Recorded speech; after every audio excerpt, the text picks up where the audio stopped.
score! Now switches hands. He scored! Oh my goodness!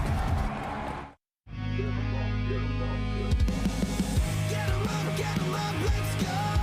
Yeah, we come on, lose control.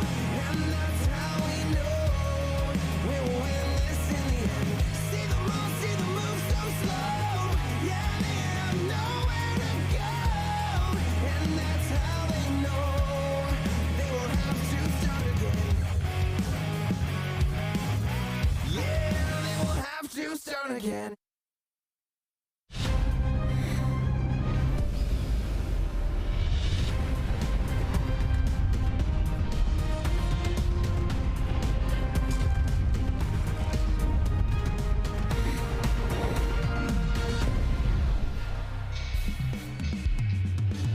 Week 13 in the National Lacrosse League brings us to our TSN Game of the Week, brought to you by Sports Interaction. After a spirited affair at the Loud House, Colorado and Saskatchewan are running back. No, they're rushing back to Saskatoon for the rematch.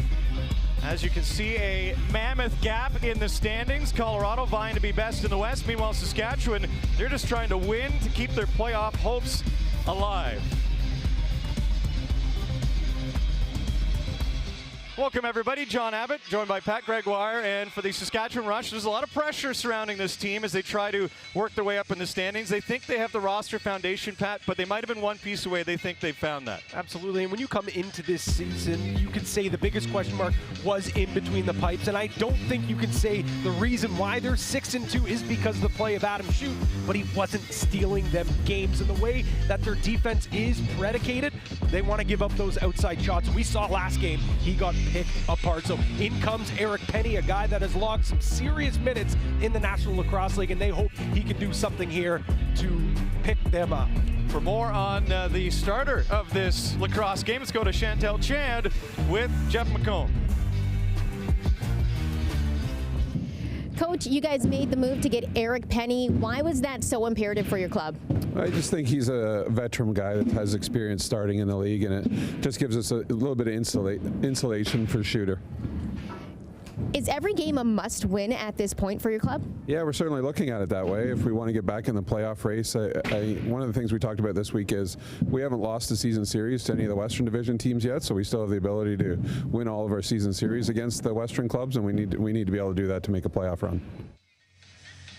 Thank you, Chantel. And Pat, on that topic, I like that Jeff's not shying away from the must-win territory, but if they don't get things going, well, there could be a look to the future, and it might be time to move some players out, perhaps. No doubt, and these two guys here, Jeff Shatler retiring at the end of the year, but he's a proven winner. A team that wants to win a championship this year would love to add the lefty, and why wouldn't you add one of the most elite defenders in the game in Kyle Rubish? He's a UFA at the end of this year, and there has been some rumblings that this might be his last year in a Rush jersey. Well, that's life in professional sports, isn't it? The quick changes. And at the top of things, as the pendulum swings, it's the Colorado Mammoth. They're coming off of a great performance against Saskatchewan. They want a repeat performance in the win column, and Ryan Lee might help them lead the way again. Certainly, and he has been an MVP candidate. He has been electrifying on the turf. 5 goals last game, and this guy is just a spark plug on the offense. He loves playing lacrosse. Look at the big smile on him, and when he's doing things like this, he'll score from the inside off the bench. But what we really have noticed this year, John, is that goal-scoring ability from the outside. Even his coach, Pat Coyle, said, I don't know where this goal-scoring touch is coming from. He's always been a great feeder. He's always been a great inside player, but now he's picking corners and becoming a sniper in the league. As you can see there, 21 goals on the year, 33 assists, and 54 points, right in there with some of the elite players of the game. The Mammoth feel like they have their best lacrosse in front of them. Meanwhile, Saskatchewan in some new look jerseys, hoping that provides a new result against Colorado when we return on TSN next. Okay.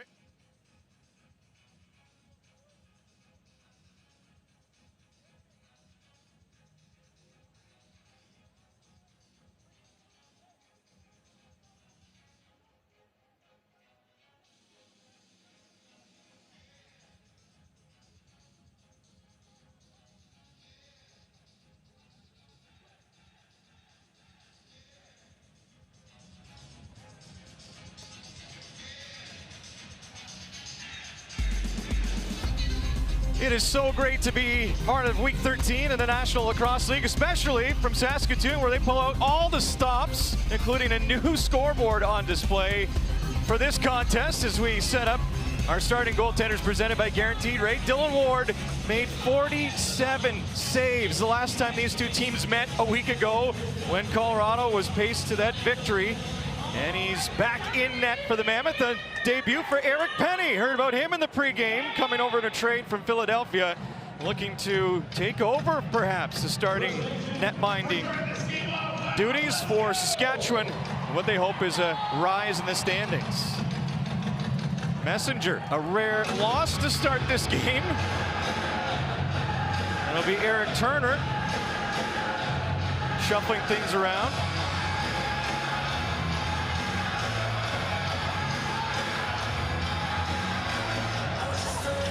It was a chippy affair last time in the 12-10 Colorado win a week ago. Rush in new jerseys as well. Beers lets that one go. Penny will move it.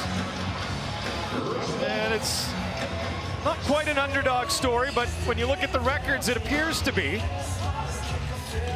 But still, Saskatchewan, the heavy favorites at minus 132. The books believe in the Rush. They think they can turn things around, don't they, John? Certainly do. Lindner lost his twig. And that'll send the Mammoth up in transition.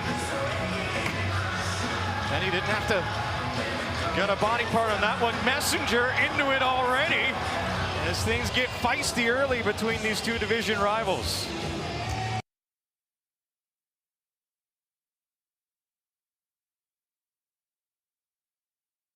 Over to Shatler, setting it up. Matthews, he's always in the mix, Pat. Mark Matthews over to Murphy, back to Matthews, shoots on a quick stick, and look out, even the official had to get out of the way of that ricochet. It'll be a fast break the other direction. Penny with his first big stop, and the crowd salutes their new Rush netminder. Yeah, big stop. That's the toughest one's always the first one. Makes a big save on the breakaway. And we were talking to Pat Coyle. He said Colorado has to do a great job of making sure they execute with shots. He'd rather them roll the ball in the corner than hit him in the chest. That was a good chance, just not good execution. Matthews up top, lets it rip, and that one went wide. Collected by Hope. Strung up the floor. Chaster with a good look and put it over top of the left arm of Penny. The Rush offense has to do a much better job getting off the floor. Beers off the bar. That Beers let that one rip. And you can see Penny was trying to compose the guys in front of him already, and that's the presence they were counting on coming over from Philadelphia. Lives in Vancouver. Does Penny the netminder.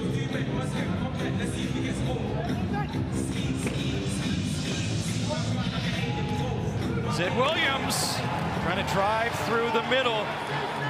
The black hole got him that time. In transition, Rush move it up.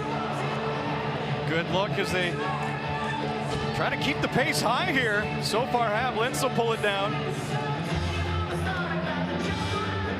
Kinnear looked like he might be home free, but couldn't get it to him. Digby will take control. 8 goals separate these teams in the goals for department. 88 for Colorado, 80 for Saskatchewan. Rush believe those 8 goals might hand them a couple of wins. They just are starved, Pat, and they have been in a lot of close contests to this point. Yeah, especially at the start of the year, a 1-goal loss to Halifax, and it just seemed that that 1 goal was the difference maker. They have to find ways to win close games, and that's going to get them out of this rut. Church and Matthews play catch for a little bit, comes back over to Church. He lets one fly, scores! Robert Church brings the crowd to their feet in Saskatoon. Robert Church, one of the most deadly shooters in the game, showing off his stuff early here in Saskatoon. We'll see great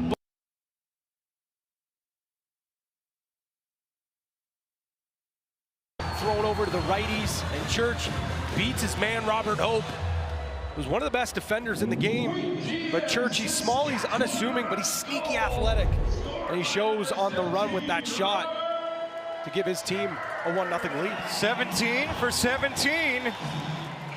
And Church has Saskatchewan up 1-0. Now, interestingly, you'd think, okay, maybe that first goal helps pace them, but they are 1-4, Pat, when scoring first this season. So that kind of paints a picture as well for Saskatchewan with a little bit of their inconsistency. And they started really well last game. The offense was clicking. They were getting their chances. And when talking to head coach Bubba Bacombe, he said, you know what? Like, we thought the offense was still great in the second, just the execution wasn't there. Messenger shakes off 2 high checks. Just a bulldozer out there. Yeah, expect that. He takes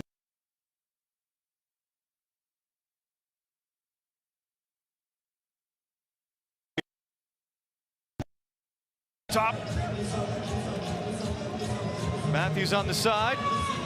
Church again, beats his man, has a path, and Ward will stop that. Rebound comes out in tight. And a good look again by Saskatchewan. Saskatchewan playing with urgency. And when talking to Jeff McComb, the head coach of this team, he said there is that balance. You don't want to play chaos, you don't want to play panic, but you have to play urgent. And that's what it looks like this offense is playing right now. McLaughlin over to Robinson. Zed Williams spreads it around. Lee goes for a run out of the corner. Robinson got twisted up a little bit. Rush on the move here. Beer spreads it over, and just off the tip of the stick of Rubish, who was all lined up to deliver from the side. This defense in transition of Saskatchewan has the green light, but I'd like to see them pull out a little bit more, allow this offense of Saskatchewan get into a rhythm, get them their touches, because they are volume shooters. Wardle looking for the pick, found it, not much room though. This Lightning's one towards the goal, but Penny again didn't have to make a play on that one. And the Rush come out of the pocket early. With the new black jerseys, the new scoreboard, they put a number on it. After Penny initiates himself to the home crowd, Robert Church gives the Rush a 1-0 lead. That we must all work together. Trying to work together to change their fortunes. The Saskatchewan Rush have a 1-0 lead, and keeping an eye on 42 in black tonight, Patrick. Church over to the aforementioned Matthews.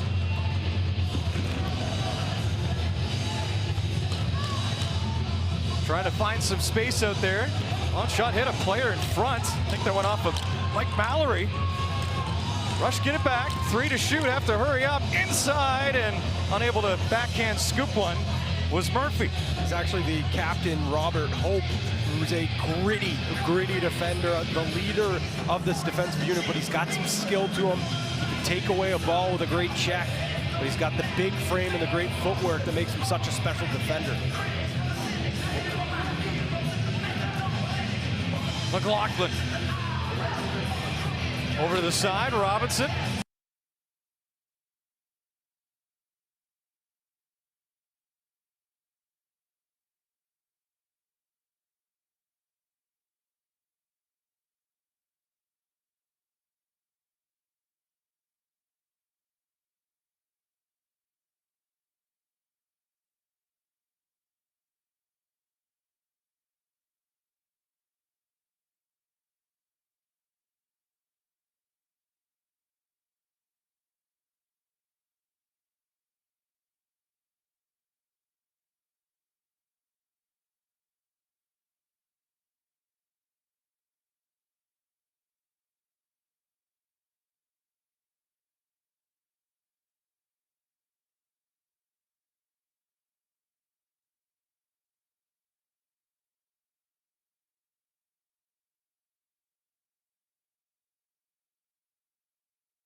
Hard to believe, John. 8-1 in shots right now, a 2-0 lead. This is exactly what the doctor ordered for a start for this struggling Saskatchewan team. Robinson Lee, low burner, doesn't find its way on target. Colorado talked about that to us this morning. Want to avoid thinking that it was going to be a cakewalk coming into this building with a team that's on the ropes in the standings. Well, this Rush team has had the Mammoth's number for many, many years, so it shouldn't come as a surprise that, you know, that they're able to take it to them. But as of late, it's been Colorado who's got the luck. Nice give and go charge, falling to his side, nearly made magic happen. And Lentz is shaken up at the end of that shift for Colorado.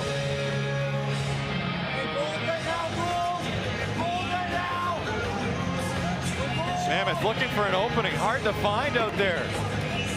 McLaughlin over Lee, and in time is Penny. He read that one very well. Well, we know he told us when we talked to him at the morning shoot-around, he's been watching a lot of film of the Colorado Mammoth, and if you're going to watch a lot of film of this offense, it's a heavy dose of number 16, Ryan Lee. He's the quarterback of this offense. Matthews doesn't shoot, swings it back out. Messenger does, and Ward stopped it, didn't realize where it was, but he'll get some help from his friends. Quick transition play by the Mammoth. Let the Rush get back in time. Saskatchewan doing a much better job getting to the bench, allowing their defense to get on the floor, take away that fast break offense that Colorado wants to play. Wardle and Williams spins off, lets it fly, and close call there. Williams again, right on, and Penny looks cool thus far in his Rush debut. And that's the type of goaltender Penny is. He's not going to blow you away with the big athletic stops. He even said it simply to us. You know, they brought me in to make some saves, and that's how easily he broke it down. But at the end of the day, that's what his job is to do. Make some saves, make some outlet passes. Makes it sound so easy, doesn't it, John? Certainly does, making it look easy right now. He's still got the white bucket and gloves and a little carryover from the Philadelphia colors, but he said favorite color is green, so he's gonna love sizing up his new gear. Robinson having to hustle back after. Connor Robinson makes good. Did he get that in time? What an over-the-shoulder back shuffle play by Robinson to save that. Love seeing those hustle plays, but still only about 3-4 seconds left on the clock. Mammoth not able to get anything done, man. Lacrosse nerd and myself watching this Saskatchewan defense, I'm foaming at the mouth. This is beautiful. Yeah, the black hole on display and suffocating right now, trying to get it done at the other end. It's another block from Hope. Josh Courier was all lined up, ready to pull the trigger. Williams will lead him in. Over to Robinson. Now Wardle. This is the difference so far. I know it's early, but Colorado, as Robinson cuts in, they had looks from the outside last week, Pat. They were able to score from those looks. Not so tonight.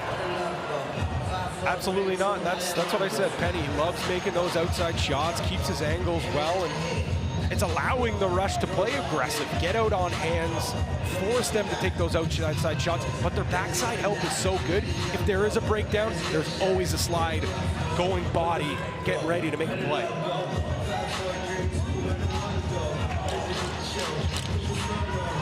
Opportunity for Lintner. Now Murphy, nice little deke, shoots, scores! Austin Murphy have a show. What a goal. Austin Murphy, a guy that so many Rush fans were dying to get into the lineup, because when he's in the lineup, he produces, but it's not just the goals, the assists, it's the gritty plays, and this is a little bit of both. He takes it to the net, recognizes that Dylan Ward is off his pipe. We'll see it right here, little fake, whoop, takes that shot right between the wickets, but Murphy, we talked to Jeff McComb, the head coach of this Rush team. He said he is so annoying to play against. Messenger, he might just will it in the net as he shoots up the floor like a cannonball. Rush have come out to respond after losing to the Mammoth last week, up 3-0 in Saskatoon. The guys getting to the game. This is a spectacular one. For one night only, we are being treated to it on our Game of the Week, presented by Sports Interaction. The blackout jerseys for the Saskatchewan Rush in support of Canadian Mental Health Association in Saskatoon. They'll be auctioned off, all proceeds going there. Great initiative, great look, great to be involved with this blackout jersey night, adding to the flair in Saskatoon.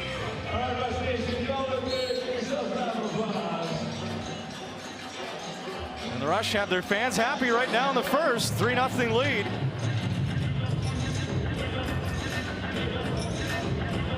Wardle. Little quick stick at the side, and Colorado able to answer after being down 3-0. That's just perfect ball movement, finished off by Eli McLaughlin. And off screen, you saw Dylan Ward come to the bench. The extra attacker comes out, so I think Saskatchewan kind of got lost ball watching there. As McLaughlin, you'll see that little backdoor cut, goes to, throws that pick. The ball gets down to Robinson, bam. Just beautiful ball movement, great execution, and a much needed goal here for the Mammoth.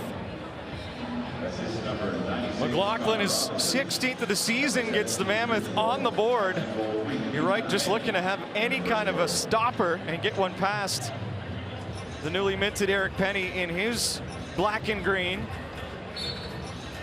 And that's an area, Pat, right there. Messenger, one of the best at faceoffs, and Tim Edwards missing from the other side for Colorado. So that's an interesting head-to-head to keep track of all night.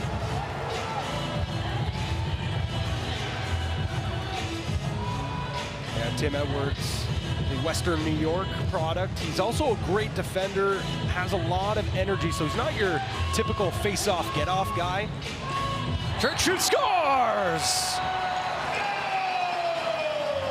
2 in the first for Robert Church.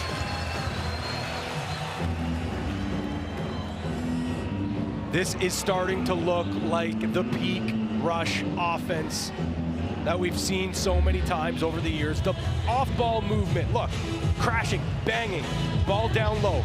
They are not stopping their feet. Look, another big pick there by Lintner. It is controlled chaos when it comes to this Rush offense, and when you have sharpshooters like Church using his defender as a screen as well, beats Dylan Ward. He has zero chance on that. The Rush offense has its swagger back. Messenger, another draw win, came into the game with 188 face-off assists. The thing with Messenger is even when he loses the draw, there's a good chance he's going to win the loose ball battle because he's such a freak. Right, Keenan working his way in. Shot off the post as Church was looking for the third of the night already. Robinson opens to room, tries to pick the corner, and Penny has got it underneath.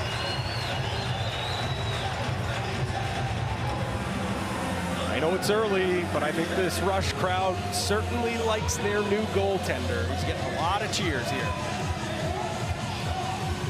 Trying to keep track of Matthews and his helpers as Ward slides over. What a stop at the other end by Dylan Ward. And Mark Matthews fresh off scoring his 300th goal, Pat, but he's chasing down another pair of milestones achievable tonight. Yeah, 1 point away from 800 and now 2 assists away from 500.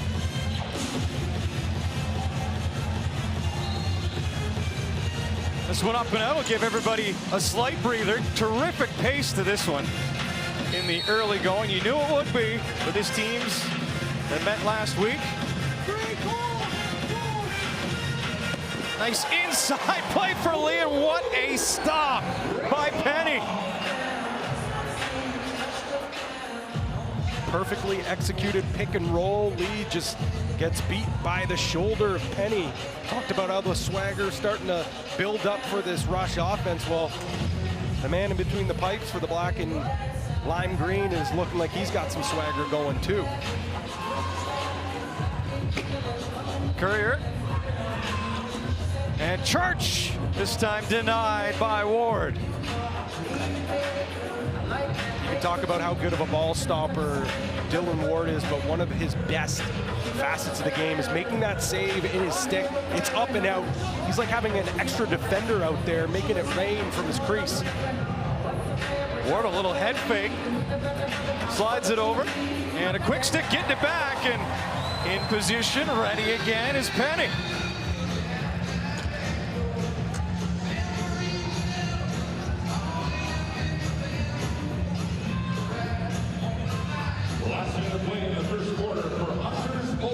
Murphy, one in his pocket already, all the way over to the far side.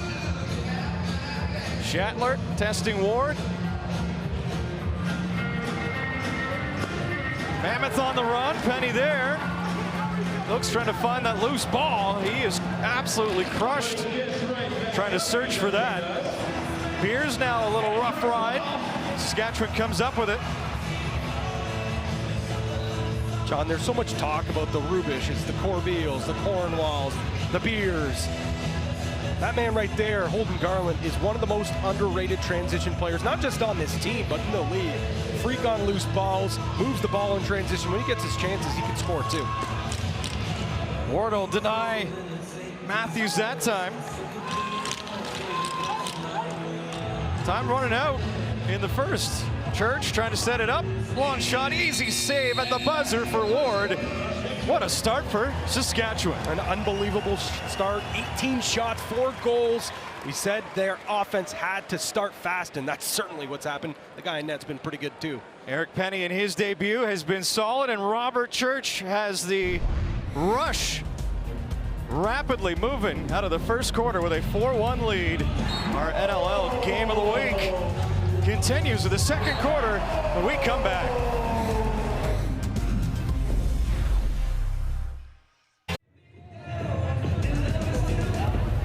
Welcome back to Saskatoon.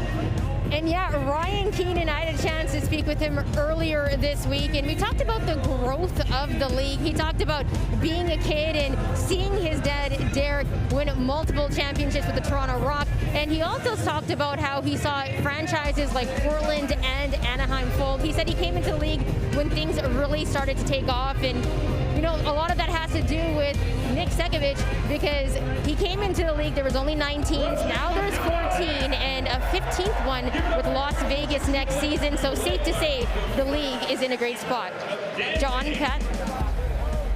Thank you, Chantel. And yes, certainly watching the league grow to where it is now, dynamic, exciting, and flourishing, which everyone can be excited about. No doubt about that. And I think when you talk about expansion, you have to talk about this expansion, I shouldn't say expansion team, but this relocated team in Saskatchewan. Great building, great fan base. They've got great ownership, and they've got, you know, it helps when you win as well out of the gate. That's been a big factor why they've had so much success off the floor as well. Nice feature on the Keenans. Derek, of course, the GM of this Rush team, and as Chantel mentioned, Ryan wearing 15 in Rush colors. Yeah, first year not on the bench as a head coach, but obviously his fingerprints all over this team. And we've actually seen him jump on the bench here and there this season. But when you talk about Derek Keenan, a lot of comparisons to Bill Belichick is brought around, and how could you not with all the winning that he's done? Gets away from the aforementioned Keenan, and how about this long ball from Ward to set up Lee? My goodness, you were talking about it, Pat, and that was a good example of how quickly Ward can move the ball up the floor.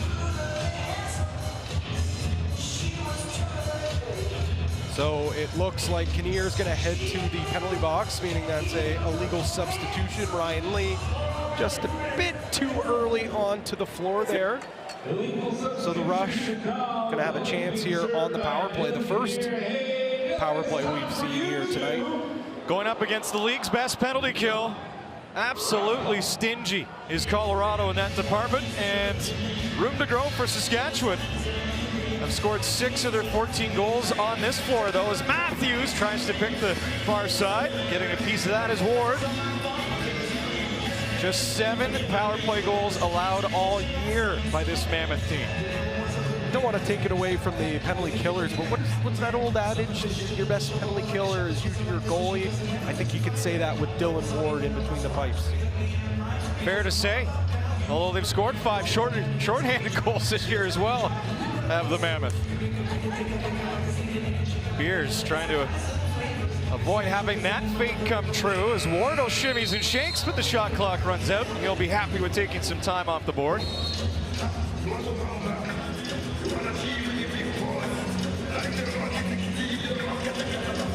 Jeff McComb, when it comes to this offense, it's all about the process, and he believes this power play is getting better and better.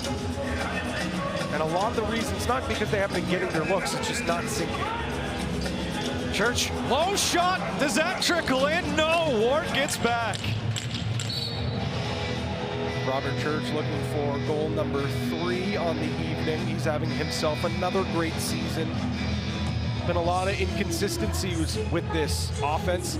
Can't say the same for old Robert Church. 45 left in the Colorado penalty, so they will be content just to slow things up. Lee shoots, and Penny lost track of that for a moment, but spins around to locate.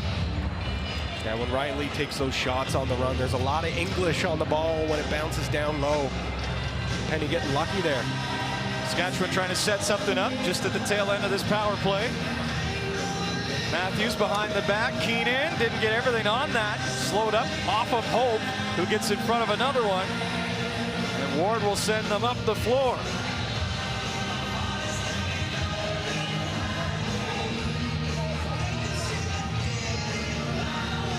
We talked about the success of the Colorado penalty kill. Not only have they taken the time off the clock, they're setting up offensively seamlessly here. No dunk available for Williams. He'll spin and shoot off of the back foot. Great athleticism on display there, and Penny will not only stop it, but bounce it up the floor. Church in the second quarter.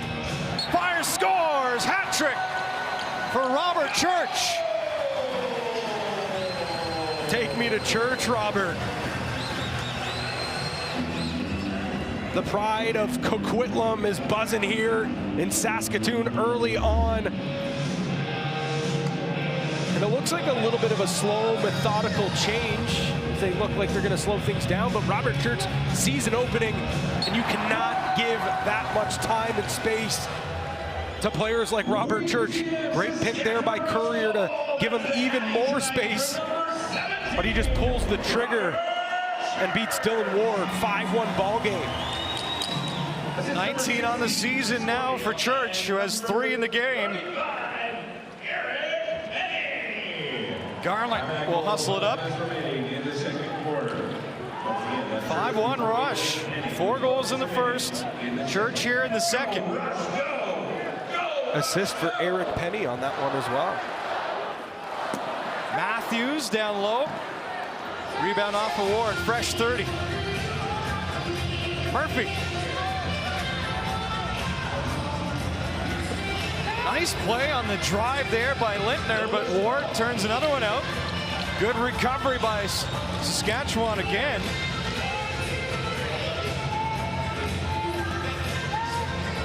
It's a harmless shot up top. Rush will sprint the other way. Get all the breaking NLL news, update stories, and more right into your inbox. Sign up for the NLL newsletter by going to NLL.com. Including finding out about breaking trades like the one to send Penny over to Saskatchewan. With that trade deadline approaching too, John, we could see some shuffling, especially with how much movement we've seen, or lack of movement, in the West. Well, that's how different a win or a loss can be to Saskatchewan tonight. It's the timing's everything. They could be buyers. They could be buying at the deadline if they win here or win a couple of games leading up to that deadline coming.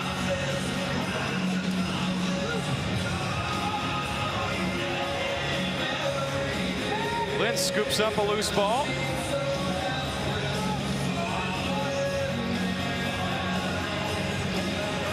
Robinson, who got a nice salute from the Rush crowd.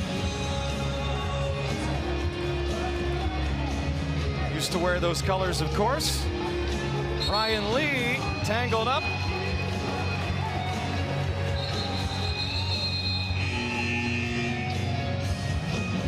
Take a little pause as we keep our eye on Robert Church, who is leading the way, sparking the Rush to a 5-1 lead on our NLL Game of the Week.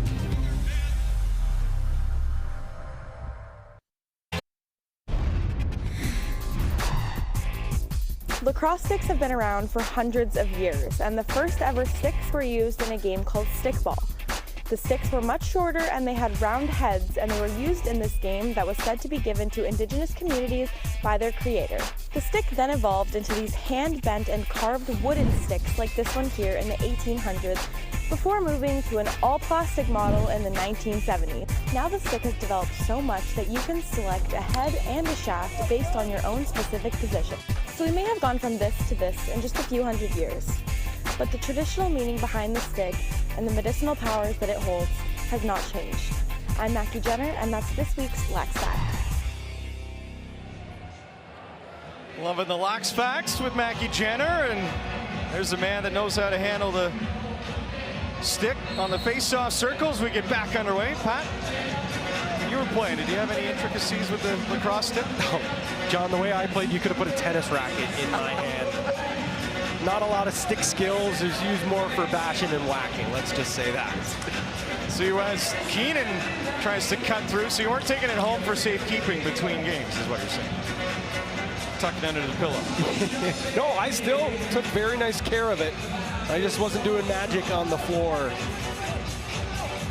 like these guys out here, these offensive players. Loving the Lax Facts. Lee, he had a magic stick last time these two teams met. Wardle, though, cashes in, and he will try to bring the Mammoth slowly back on the board. Sixth goal of the season for Wardle, and probably not as much production as they would like to see out of him, but he's a gritty player. He crashes, he bangs, great on loose balls, but he also shows off he's got a great shot there. We'll see him come around. Again, look at 1, 2, 3 picks there. Frees up that space, throws that little twister across his body, and beats Penny to start chipping into this lead. Victoria, BC boys, Wardle. And the Rush have been able to keep them at arm's length to this point. But Colorado, they are resilient. When trailing on the road, out of the first quarter, they're 2-0. Out of the second quarter, they're 2-0. And they haven't trailed in the third or fourth on the road this season. That tells you how they've been able to climb back. Rush hoping that's not going to happen this time. Matthews finds some real estate, sends it back. Shatler just missing.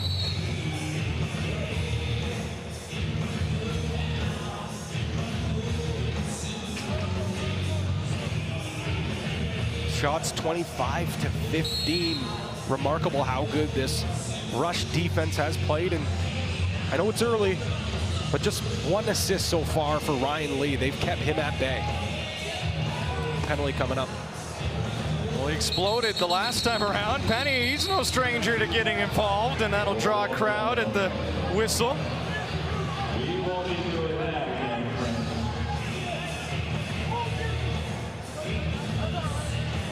Corbeil and Zed Williams just having a little chat there. Josh Hiltz breaking it up, one of the officials here.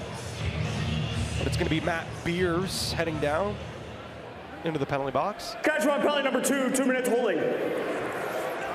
As Josh Hiltz calls for a hold, and Matt Beers can't believe it, but we'll see right here. As, yeah, if you're going to pull a guy down to the ground, certainly it takes away a goal-scoring opportunity, and let's be honest, Zed Williams isn't easy to bring down. Solid customer, no doubt. Wardle, the latest to score, pockets it, lets it go. Penny able to hug that far post, and rough ride in the corner. We've got one of the Rush down as they score. As it's worked around, that's Lee. capitalizing on the power play and the pain from Saskatchewan. They're not going to like that. No. Indeed is that. It's Kyle Rubish, one of the top defenders on this unit. We'll see the collision as Rubish collides with Wardle, and he hits that hip. It almost seems like he's down. The Rush want it to be waved down, but they got to gain possession there as he's still down in a ton of pain. Ryan Lee uncorking an absolute laser. They call him Laser, but that one was a laser. Career year for Lee. Oh, you can see he gets sandwiched. It's twisted up. We'll get a good look here. Yeah, he just gets stapled right to the boards.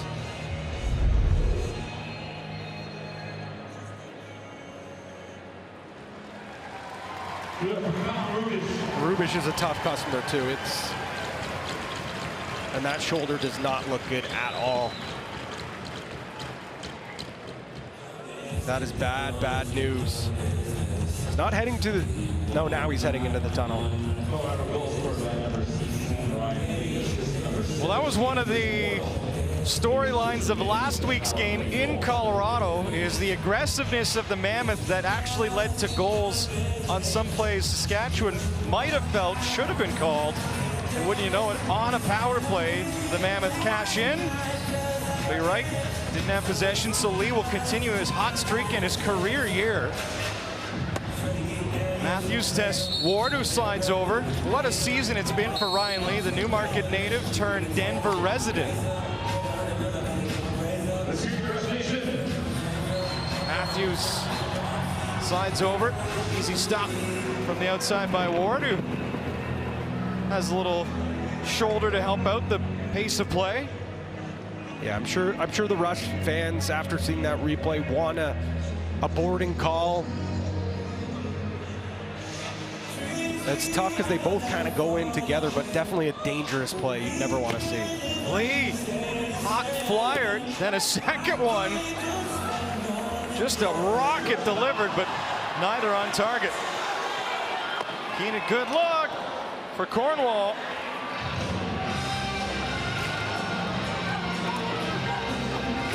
Cornwall, nifty pass back, spotting a man behind him. Keenan shuffles it over, gets it back. So after 3-0, 4-1, 5-1, it is now 5-3. Colorado starting to chip away. Chaster scoops up that ball. He'll reset to Robinson. Over to Zed Williams. Wardle, he's been active tonight. Lee with the pick, shoots. Had to keep your eye on the ball on that one. You just tell that release is special from Lee. Kind of went into the aw shucks mode when we asked him about it this morning, Pat. And he was quite candid. He said, I haven't been doing much different. I work on my shot, but it's nothing different from previous years. He is a little bit older. Maybe he's getting that man strength. But he is just picking goalies apart across the National Lacrosse League. And he still is a tremendous playmaker as well. Great vision. Standout at RIT.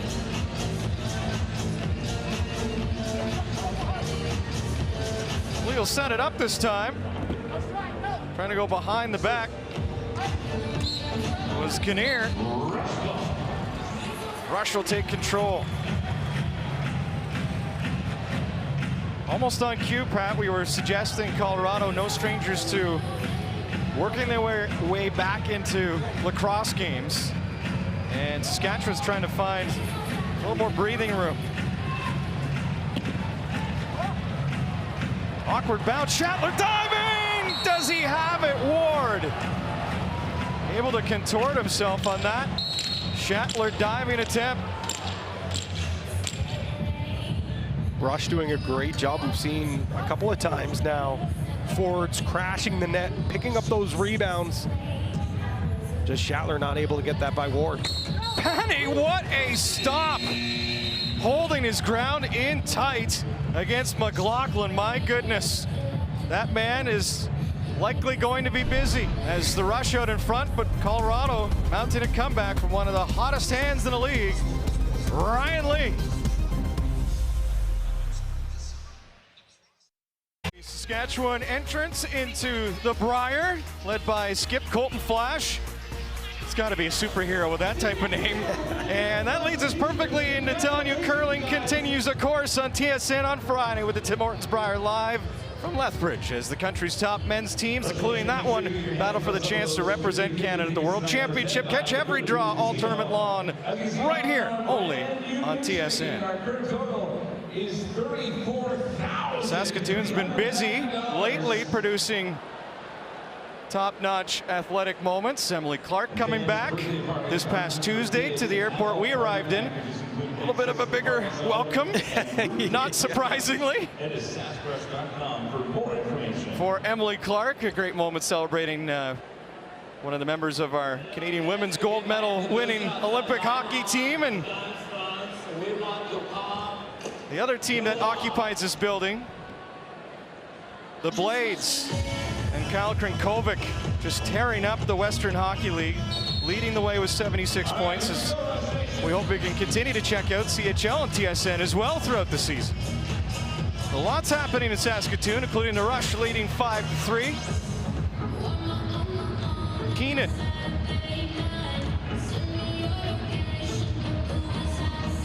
Schattler, a screen, and reaching around to spot that one was Ward.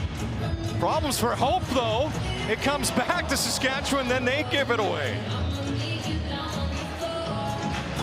Schattler trying to get that behind the back feed out in front. We credit the creativity of the veteran. Zed Williams. Always moving that head to take a look. Want to remind you, stay tuned for the Guaranteed Rate halftime report. Chantel will catch up with the player. Pat and I'll break down the first half action. We'll look at the swag across the National Lacrosse League with another edition of Coast to Coast as well.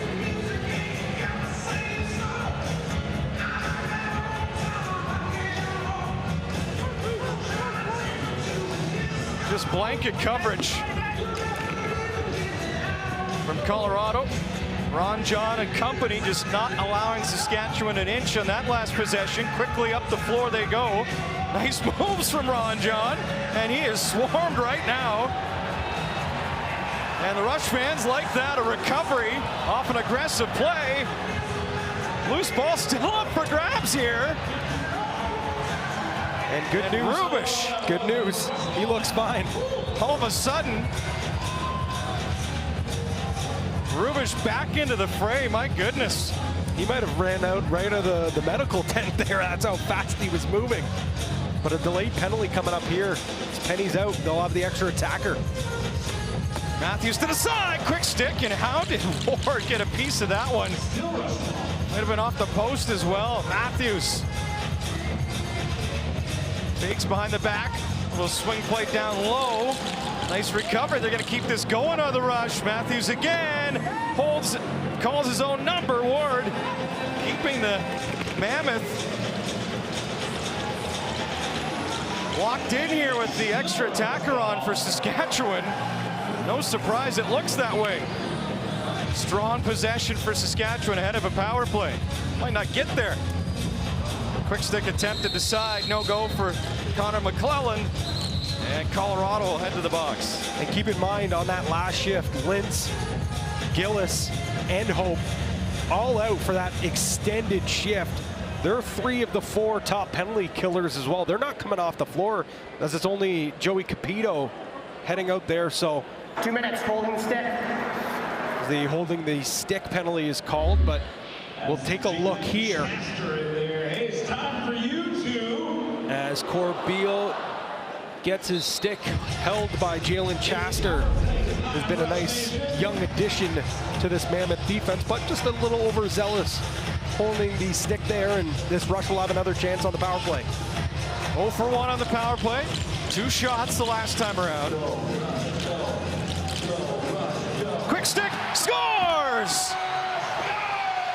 Great goal by Schattler on the power play. And he puts the Rush up 6-3. It's not a Jeff Schattler goal without the glass jump. It's so patented, we'll see, but great loose ball by Schattler. He gets this back up top, just a little pass. We'll see the ball work around, and he just creeps behind the defense. Bam! Quick stick right in the back of the net. Beautiful feed from Robert Church, and a great quick stick finish on the back door. You gotta keep your eyes on 77 or he'll make you pay. 3rd power play goal of the season for Schattler. And the Rush come right back up the floor, down the throats of the Mammoth. What a save from Dylan Ward. No time to catch his breath, so both teams with a power play goal. And a milestone moment achieved for Mark Matthews.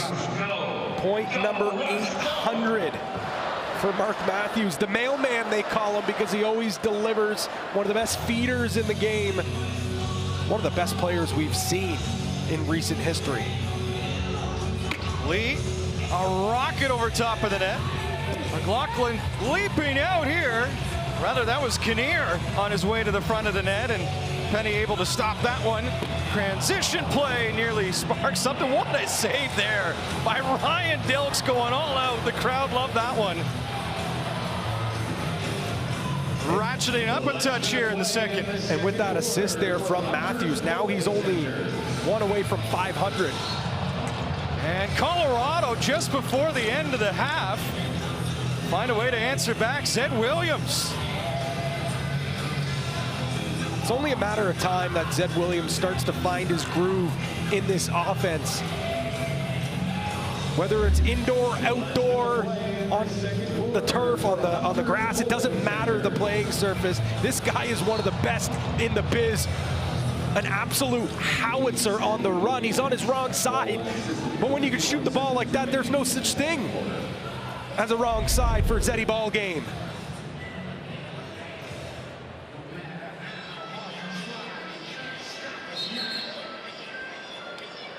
I wondered how long it would take to get a Teddy Williams reference in. And I like it. Gonna take a little further instruction as we inch closer to the first half being complete here. But what a moment, just to get back to Matthews. Yes. What impresses me the most about Mark Matthews is everyone knows the play runs through him. Yep. And the inability to defend is quite something for many opponents. He's just so dominant at his craft. I mean, he's a refrigerator with great hands. He's huge. He moves so well. He'll swim over you. He'll run through you. He'll toe drag you. He's impossible to stop. And like you said, you know the play's coming through him, but you can't stop him. He's that good. 800 points will prove that. 300 goals. And he's sitting on a big assist count as well.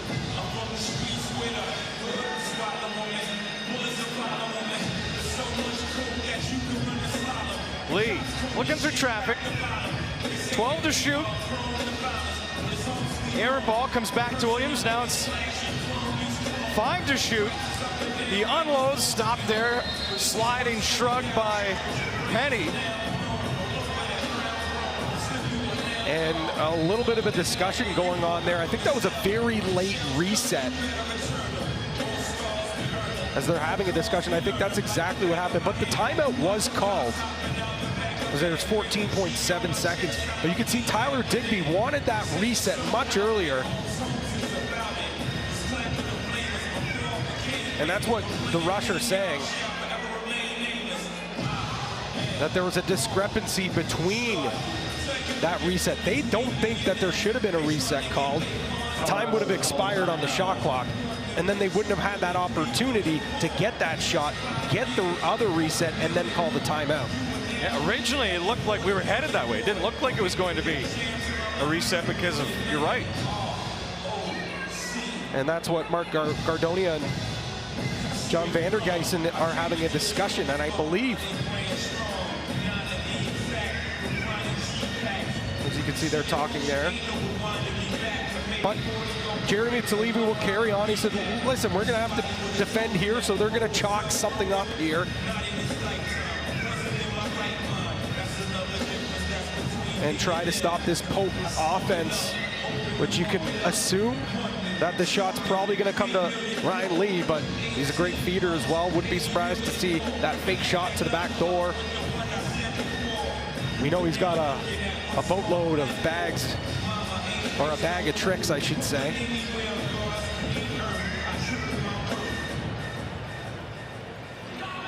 Still having the discussion now, talking to Matthews and Robert Hope.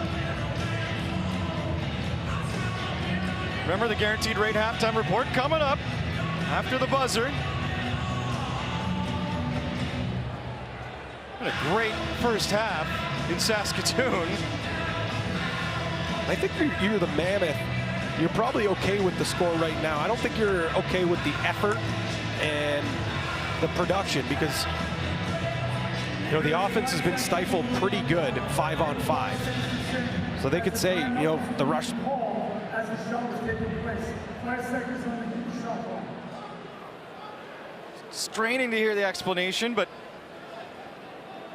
we'll play on. The shot clock running right now with the game clock still stuck at 14. So it's 5 seconds on the shot clock. That's So what he was they'll mentioning. wind it down, and Penny, a little bit of trickery on the ball with some English on it. So 8 seconds remains until the half.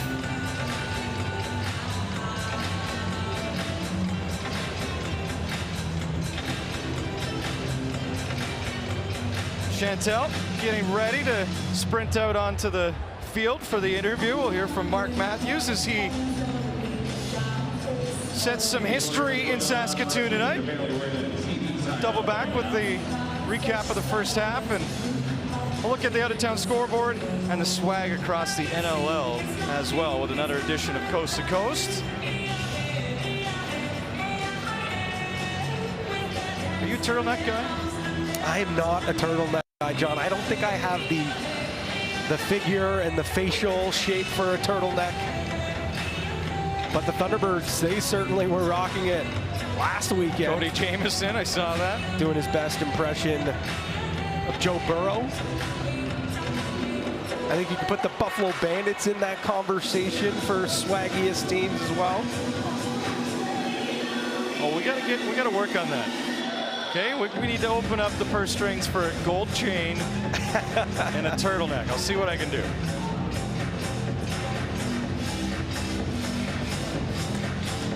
Eight seconds on the clock.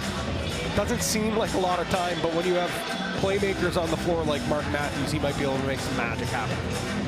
Would love to see that.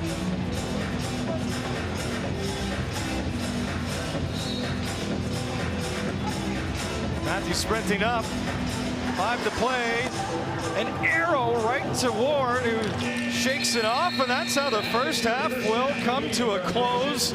Saskatchewan up 6-4. Up 6-4 and really controlling the pace. If it's not for Dylan Ward, this could be a much different game. But how about Eric Benny? What a debut for him. He has been sharp in between the pipes for the Rush. It is just getting good between these two division rivals in the rematch to cap a home and home. First half included a milestone for Mark Matthews. We will hear from him when we kick off our Guaranteed Rate halftime report. This is the NLL Game of the Week on TSN, presented by Sports Interaction.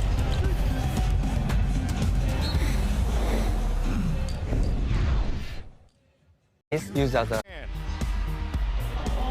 Mark, quite the first half for your team, but you hit a milestone in that first half on that Jeff Schaller assist, 800 career points. How does that one feel? it's pretty cool, I guess, but I mean, it means nothing here if we don't come out with a win tonight. You guys have been in games that have been very close this season, but haven't been able to close out those games. What do you have to do tonight to close out this one? I think we just keep playing how we're playing. I mean, our defense is playing well, and Penny's stopping when he needs to stop. And we got 38 shots in that first half. On track for about 60 in the game. So hopefully we can open it up here in the second half. Congratulations on that milestone, and good luck in the second half. Thanks. Thank you, Chantel. And to Mark, back-to-back games with a milestone for Mark Matthews. He just continues to etch his place into NLL history. He mentioned the shots, and Pat, they had 57 last week. You heard what they're on pace for tonight, but shooting efficiency has been something that's plagued this team. 6 goals in the first 2 quarters might be what the doctor ordered. Absolutely, and the ball's starting to sink for this team. You talk about Mark Matthews, but Robert Church, 3 goals already for him, and he's been that consistent tack to this offense. He can shoot from the outside, he can score, but look at this great shot on the run. He's been really shooting the ball well lately, and especially here tonight. We'll see another one as he makes his own space this time. It's not just the picks that are getting thrown for him. And then the last one here, just so casual. And this will drive defensive coaches absolutely bonkers. You can't leave this much time and space for a shooter like Robert Church. But we want to talk about how good the offense has been. The black hole of this defense has been even better. Yes, Penny has been great, but it's been suffocating defense. You see Ryan Dilt's one of the best in the game, giving Ryan Lee no space. There's been blocked shots. Corbeil has probably been his best game. Look at that attack. The jersey swarming all over Ron John. This defensive effort has been huge, but Eric Penny brought in to make these big stops. He's not going to blow you away with the athletic and acrobatic saves. He's going to make the save that he needs to make. Mark Matthews even said it. He's making those stops. He jokingly talked to us before this game and said, "Oh, I was brought in to make some saves," and that's what he's done tonight here. And he's done a tremendous job. You could tell he's brought in a ton of confidence for this team. But Colorado, John, you've talked about it so much. It's that punch back ability, and that's exactly what happened. Ryan Lee gets his first goal of the game with an absolute snipe on the power play. Zed Williams doing Zed William things, scoring on the run, but you cannot count this Mammoth team out.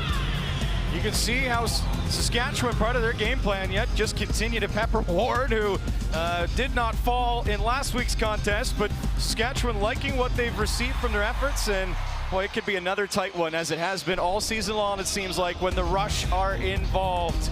Bitter rivalry lights up Saskatoon tonight. Can't wait to continue that with our halftime report. Up next on TSN. Next up on Philly, 10-6 in the third. Toronto trails New York 12-10 in the third as well. Buffalo a lead over Rochester 6-4 in the third, and Vancouver and Panther City in the third as well. Well, last weekend, Halifax Thunderbirds rocked some sweet turtlenecks as they arrive for their home game. And yeah, that's a team that definitely has drip when it comes to game day. We'll see those Thunderbirds next week on the Game of the Week as we head to the Halifax as they hope. Well, actually, they're visiting the Vancouver Warriors on the West Coast. And well, swag comes in many forms. Devin Caney caught up with Mikey Diggs and our very own Teddy Jenner to discuss the swag around the NLL on this week's Coast to Coast. Going to talk about, I don't know if you want to call it swag, vibes, and I'm going to start us off here to set an example, and I'm actually kind of not going to pick a specific player, even though specific players, I guess, amount to the Buffalo Bandits offense. Ashley Docking, I have to shout her out, and I always say, like, there's some teams, some groups of guys in the league who are vibeless, and then there are some who have a clear vibe, a clear energy, a clear personality, and in my opinion, the swaggiest of those is the Buffalo Bandits, especially their offense. They've got such talent. When they score, it's always like the most beautiful, amazing goal ever. Banditland always brings the energy, so they are my pick for swaggiest team in the NLL. Teddy, why don't we go to you next? I've got some honorable mentions real quick. Austin Shanks and his mullet just screams swag. But Billy D's tie this weekend and Cody Jameson's necklace this weekend were some of the swaggiest things I've ever seen in an NLL form. But for me, It's Zach Courier. He had 31 loose balls this weekend, including 2 different scenarios where he D'd up a guy, stripped a guy, got the loose ball, and went down to score in just graceful fashion. He's got drip, he's got swag, and he plays with so much confidence. It's like Revis Island in the NFL. You do not want to go one-on-one with Zach Courier when you have the ball because bad things are going to happen. He plays with confidence, he plays with flair, and for me, just exudes swag when it comes to the NLL. I love it. I respect it. Canadian swag. Mikey, let's get yours. Devin, you took mine. I was gonna go with Buffalo Bandits, but I really wanted to like dive into like more of the players. Like, I don't think there's a more fun team to root for in maybe all professional lacrosse right now than the Buffalo Bandits. Like, I watch all their highlights because I'm like, that's just such a fun team. When they play at home, crowd goes nuts. When they score, it's a party. Dane Smith, Josh Byrne, Chase Frazier, Connor Fields, Tahoka Nanticoke, my boy Clouche. So like all of them. But like, if I had to pick one player, it's hard between like Dane Smith, Josh Byrne, and Chase Frazier. Because Chase Frazier, it's like after he scores, it's like you don't want to be near him. He's just just like a cyclone of energy when he scores. It's probably Dane Smith. Like I love that dude's game. Like he's so casual with the way he swims cats and just like throws a crossfield dish or like just finishes all silky on the backside. Like that's my dude. So like I want to buy his jersey and then Austin Staub's jersey, and then I'll go back to the Bandits and buy a Josh Byrne jersey. Like that's just my dude right there.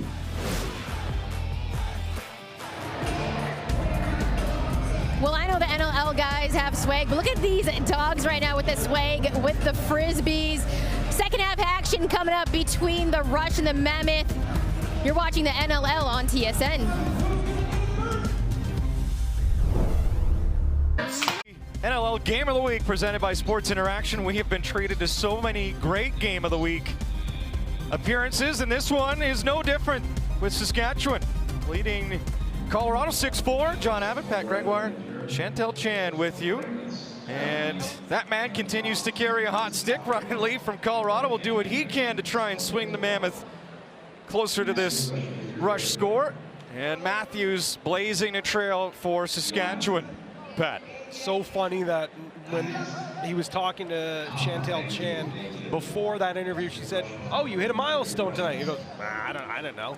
That's just how casual he is. He does not care about the personal accolades. The only thing that he cares is about getting this team back on track, getting a win, and getting back into the playoff hunt. It's so cliche, but it is so true about number 42. He, along with Robert Church, certainly trying to drive this team offensively. Lots of pride, as you can expect. And that Saskatchewan locker room don't like the way that they have seen results go against them. Hasn't translated this year, and they want to treat these people to a great end of the season. That's what they're planning on in Saskatchewan. They're not used to seeing teams out of the playoffs. It's been since the previous incarnation, 2009, the last time they missed, Pat. So even the thought of the playoffs without a Rush team in it seems strange, but that's why this is such a big lacrosse game tonight. And it is great to have a multitude of fans back in the building. Here nice and early too. I was just going to say, how about Messenger? Another face-off win. That's now his 10th loose ball. He also had 2 caused turnovers in that half. Should we be surprised though? Really? Continues to do it all.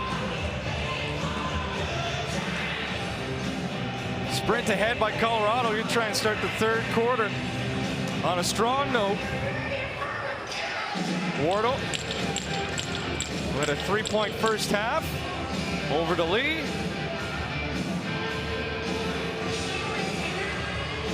Digby the pit up top. Into the fray comes Robinson. Lee plays that coolly off the glass. Wanted to go in tight again. Missed it smart. McLaughlin saved it. Shot after the buzzer, but Penny's equal to the task anyway. Messenger wanted the unsportsmanlike for the late shot, but I think that was close enough for Lee to pull the trigger there.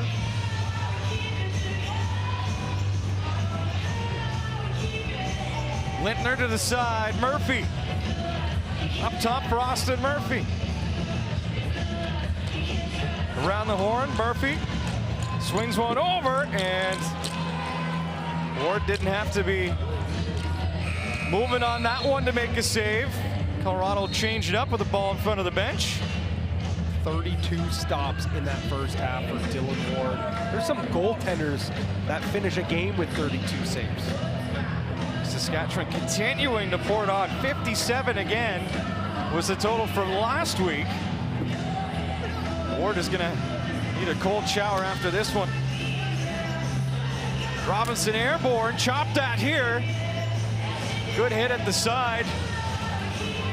Colorado somehow got that ball back, and Robinson paying the price against his former team. Great defense, a perfect double from Bobby Kidd III and Kyle Rubish, a youngster and a legend of the game, showing each other the ropes here on defense. BK3, as they call him in Saskatchewan.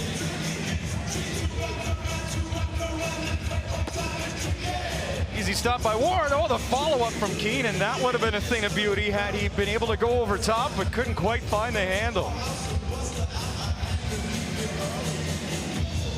Just 6 goals so far for Keenan this season.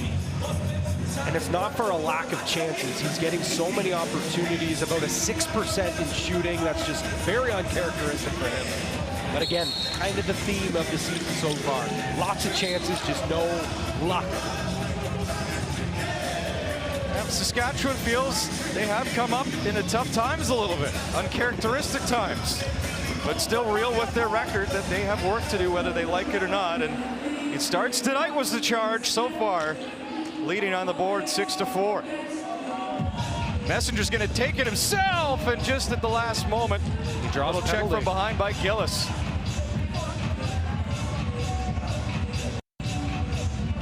Late call coming up.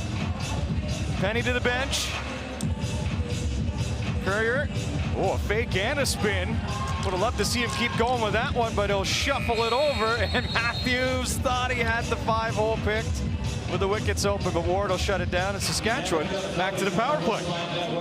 Yeah, Matthews and Ward, they've been teammates together before for Team Canada, whether it's in field or box. They've played against each other in the National Lacrosse League. Colorado penalty 27, 2 minutes holding. Another holding penalty for the Mammoth, and I think this off-ball movement is really, or I should say on-ball and off-ball movement is giving this defense a ton of fits, but Messenger, he's so tough to stop. Sometimes the only way you can stop him is holding him, trying to bring him to the ground. 1 for 2 on the power play for the rush, and nearly Leonard leaping and lunging it around Ward. Where Saskatchewan would love this to be a difference maker in the game.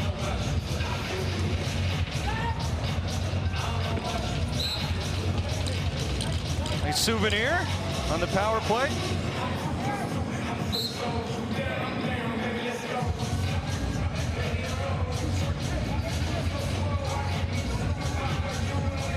Matthews.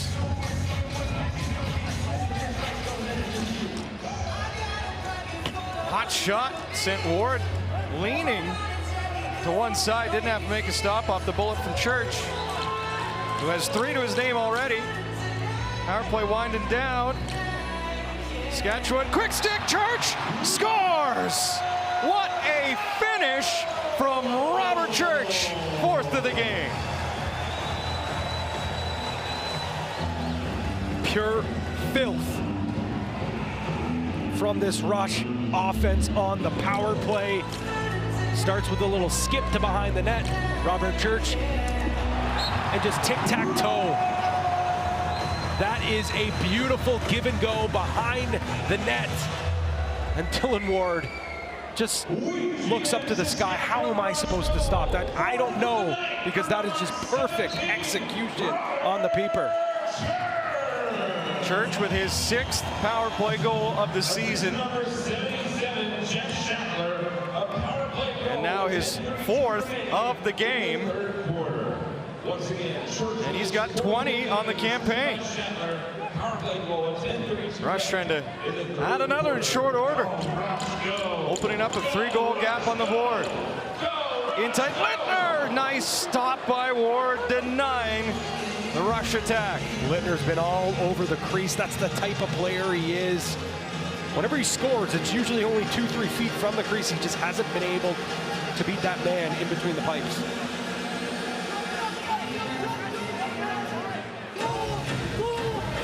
McLaughlin thought he had an open lane. Robinson couldn't just flip it over the coverage. Now McLaughlin with a laser beam, and Penny was alerted last moment. We've got a bucket on the turf.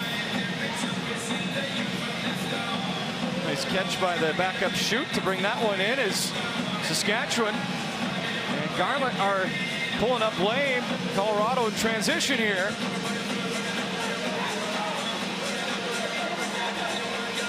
Saskatchewan's done a great job eliminating the transition offense from Joey Capito. One of the best in the game, has won the transition player of the year multiple times. Lee had to let that one go. He was clearly right to the crease. There's gonna let the clock run out on this one.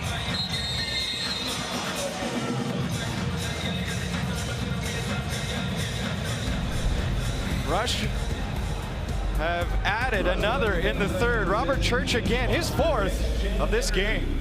Official energy partner of yours is Saskatchewan. Just outside Saskville Center, or take a taxi to get to your next destination. To keep her son alive, she'll do whatever it takes. The show taking everyone by storm. Get into an all-new episode of The Cleaning Lady, Monday, 9/10 Mountain, only on CTV. This one is far from being mopped up in Saskatchewan. Even though the Rush have added a Church goal here in the third, no lead is safe right now with the way this Colorado team is clipping along. Keenan has to let that go, so that's a play at each end that have just dissipated. But right away, Saskatchewan's defense right out there, meeting the forwards of this Mammoth offense. Lee in the corner.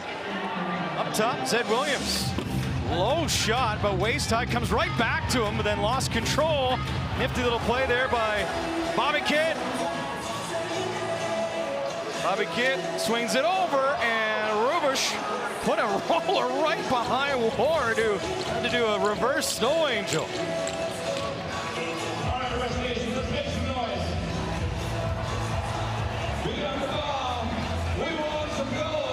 Shatler over to Matthews.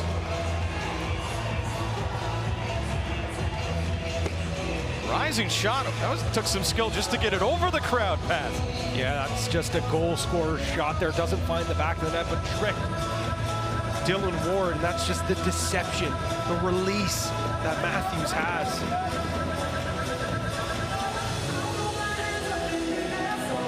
Colorado, good ball movement here on this possession. McLaughlin can't break through. Swings it over. Nice play to Spring Lee. Diving! That would have been a premier finish. But Ryan Lee can't find the back of the net. And the casual little flip feed, Tyler Digby. Almost a highlight reel goal. Saskatchewan trying to set it up here.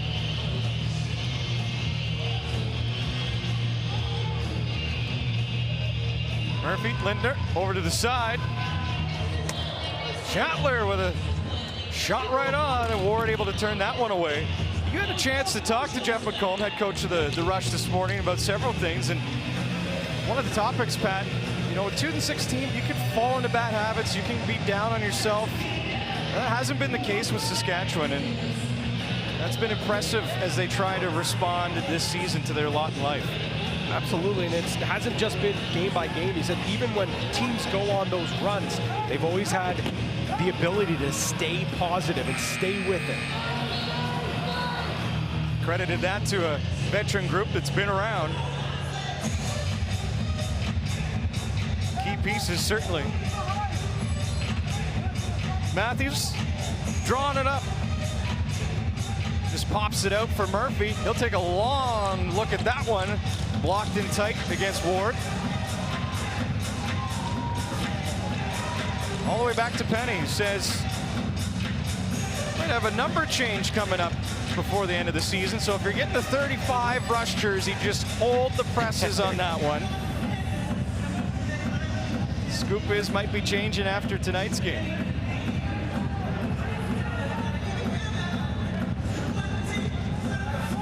Digby swings it over again.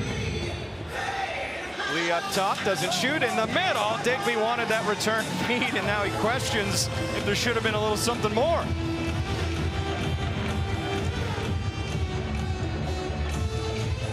Courier's going to take his time on this one. Cooley plays it back to Matthews. Trying to get some intel on whether he's done a glove swap in this game. The nifty green one's out earlier, did Matthews. Long shot, Schattler nearly picked the low portion of the net. Good read by Ward, again picking it up on the fly. Good job on that forecheck. I know they don't end up with the ball, but now you look at the clock. The offense still not on the floor and 15 seconds on the shot clock. And time winding down on Colorado, trying to work quick and a little sloppy. Leads to this, a fight for it. Beer's in there. And a quick sprint will potentially lead to a chance in transition. Instead, no, good catch down there in row number 2. Been an entertaining 2 and change in Saskatoon. Rush up 7-4 on TSN.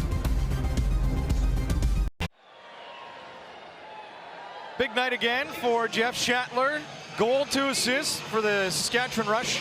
37-year-old legend out of Toronto. Hard to believe he is hanging him up after this year, Pat. He's got a lot of game in him, but whether he's going to be on the Rush here or if they end up losing a couple of games and become sellers, he will be a key target. Look at all the accomplishments. He had 2-time NLL champion and NLL MVP, and if you Google champion or proven winner, I'm pretty sure his picture comes up because that's all he does. He just wins, baby.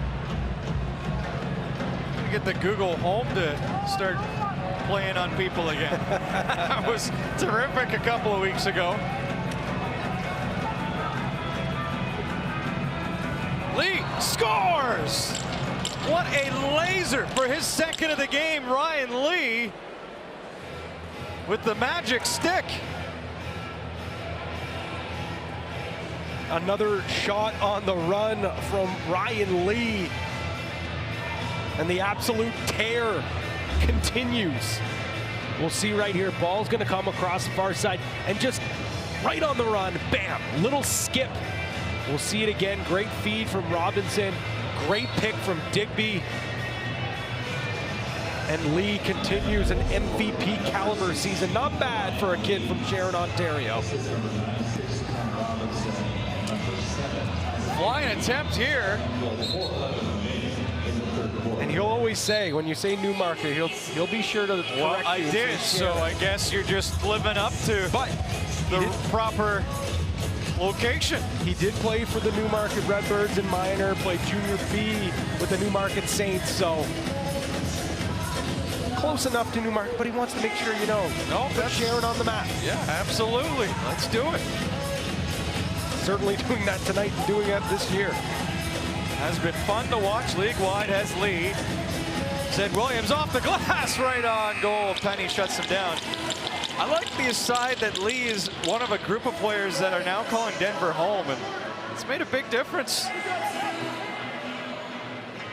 Chantal will have more on that between the 3rd and 4th. Quite the story from Colorado. No pick on the fly there by Rubish. No spoilers if you're hungry. You might want to grab something to eat because the boys have been cooking down in Denver. Lots of time to find out. This game has some just desserts left because, my goodness, it has been a treat. 7-5 right now for the Rush. And you know that Colorado continue to change gears a little bit. Paced by that man, Ryan Lee, trotting into your frame. Lee with 2 tonight, now has 23 on the season. That one came close again.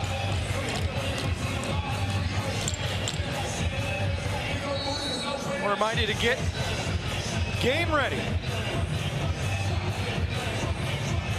As Colorado works the ball around, shop your favorite team jerseys and merchandise. And what a play from the floor by Dylan Kinnear, tucking that one down low to bring the Mammoth within 1. You said it, John. On the road especially. But these guys are comeback kids. They are never out of it in the second half. And it's Dylan Kinnear, the pride of Calgary, Alberta. And great slide comes here from Messenger, but oh so slippery. It's Kinnear. We'll see, he sees the slide coming. Whoa, little toe drag, jumps, and then finishes. Just spectacular stuff from Dylan Kinnear. And Colorado to within 1. Kinnear, one of many players on this team coming from Alberta. They've done a great job with their scouting staff to pick up some of those players from Calgary and all the other surrounding centers in lacrosse. It's a growing province for the game of lacrosse. Right over the Rockies.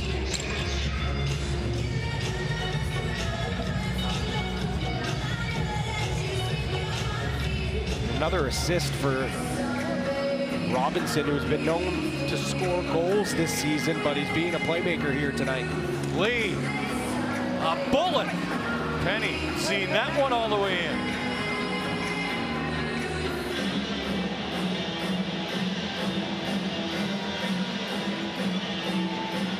Score continues just to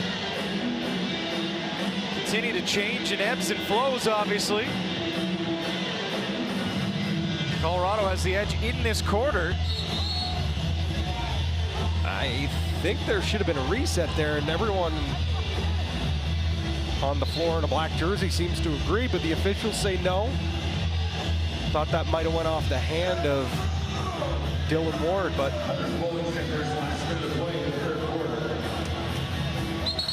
ball chopped down in front. Another rush player slow to get up. This time it's Cornwall, as Rubish was shaken up earlier in the game and he was looking on. Amazing how calm Penny has been in there. And that is very significant. Saskatchewan is trying to pull up their socks and move up the standings.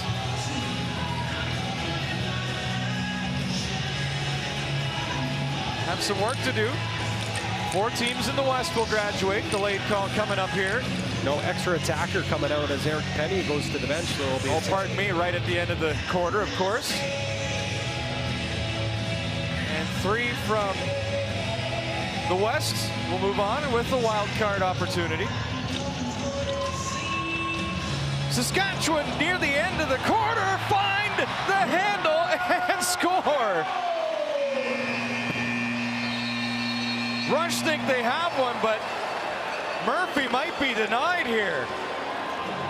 And Jeff Shatler on the floor saying that went in. We'll have to see if Jeff McComb launches some laundry on the turf. We'll see if in fact that did. We'll get a better look here. This overhead shot is perfect as that shot goes barred down and not in right there.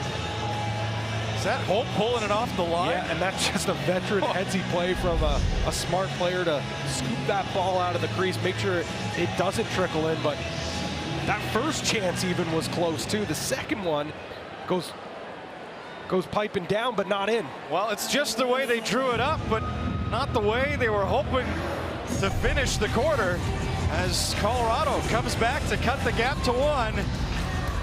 It's been tight all season. Why change it now? Fantastic fourth coming up on TSN.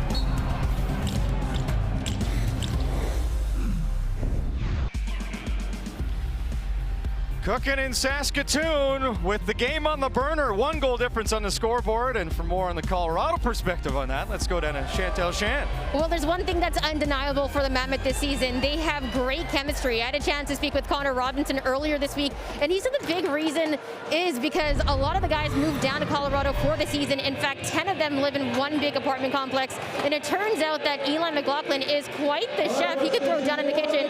He's Connor Robinson's him, what does Eli make that's the best dish? And he says he makes bomb fajitas. It's really interesting because these guys spend a lot of time together off the floor. John, Pat?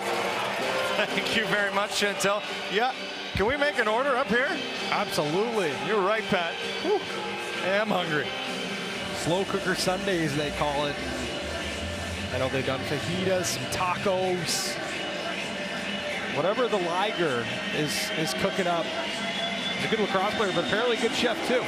Well, and it's not to be taken for granted that most of these players, 9 to 5, are living and working day jobs in other cities, coming into their club city or their road game. And so talking to Pat Coyle this morning, he said that's a big difference for this Colorado club to have that many guys living in Denver.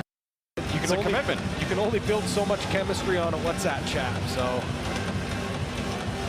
Matthews circles the wagons, plays it back over. Shatler lets it fly, gets it back. Completely surrounded, ball pops free. Heavy coverage by Colorado, runs out the clock. That's just tremendous defense from Robert Hope, the captain. Blocks that shot and then just puts the handcuffs on Shatler, making sure he can't pick up the loose ball. A little taste of their own medicine for Saskatchewan. Zed Williams, and that's a stinger for Digby.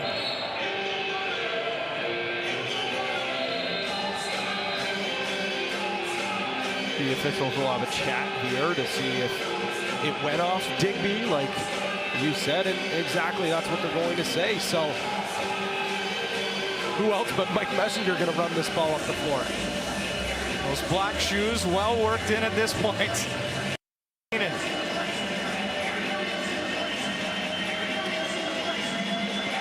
Little swing move by Courier. He's always shifty. Matheson returns it over to Courier. Wants to go low. Now does. And reading that one all the way is Dylan Ward. Thought it was Courier's best game as a newcomer for the Rush. Had 3 goals. The ball was sinking for him. Little snag there from his knees by Penny.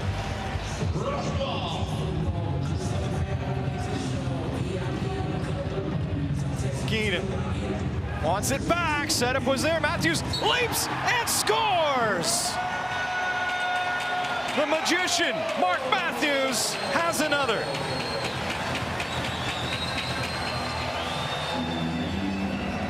When you said Mark Matthews can do it all offensively, you really meant it. As he shows off his athleticism. Keenan gets the ball down low, tries that little give and go, but it's a broken play and an absolute beauty.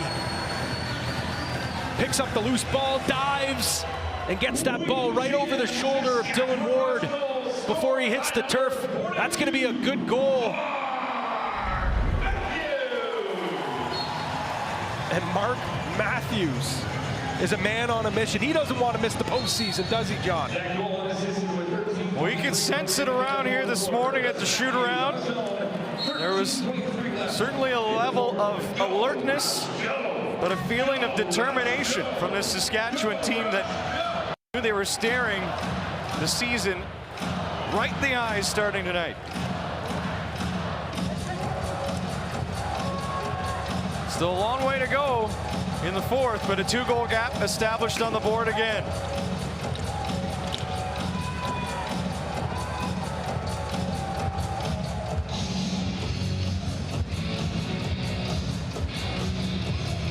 Lee couldn't handle that one, had to turn the hands over.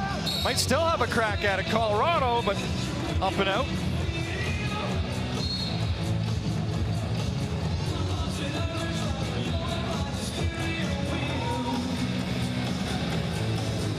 Keane will take his time. Murphy looking for a pick, might be a double pick. Trying to swing out in front, get open. Bodies flying everywhere here as they cross the seams. Shatler over, nice little deep. Lintner played it over. He might have faked his own man out there. Oh, Saskatchewan calling for a hold, perhaps. Love the chemistry that Lintner and Murphy are starting to build. They're not producing as much as maybe a Matthews and a Keenan, but they're certainly starting to find a groove with those righties. Zed Williams, oh, he had it Uncocked, now he lets it fly. A bit of a screen, missed. Long range, coming up. Penny equal to that opportunity from Saskatchewan.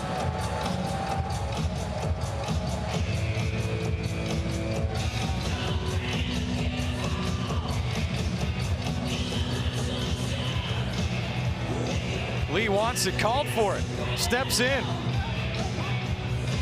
Motors one over. Digby trying to get free. Digby takes the 18-wheeler for a spin, plays it into the middle. What a goal by Robinson. Connor Robinson with a spin play in the back of the net. Put that on the highlight reel.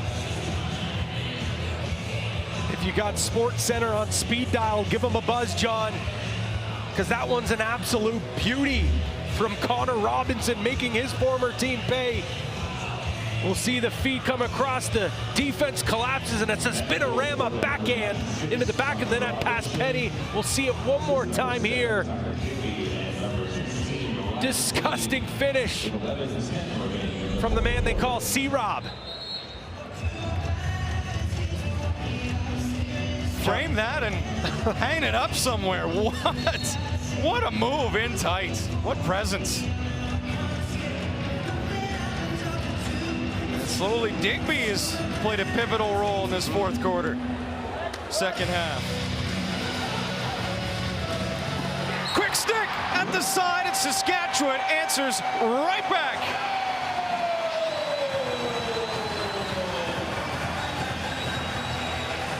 That is a massive counter punch from the rush. As we'll see right here, ball starts with the righties. They have been sharing the ball east-west so well, and it's that quick stick right on the crease. Ryan Keenan finally finding the back of the cage. He's been snake bit all night.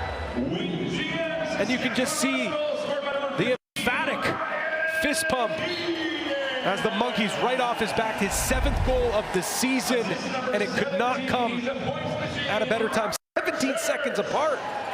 Strap in, we're in for a good finish. Well, Saskatchewan have now surpassed the shot total from last week at 57 against Colorado, now 58. And a quick stick denied by Ward. Mammoth stop from Dylan Ward. Hashtag trade Ward, right? Am I right? Unbelievable.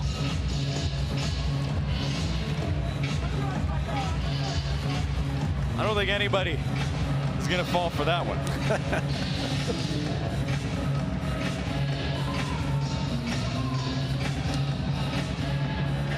They just continue to ratchet things up here in Saskatoon.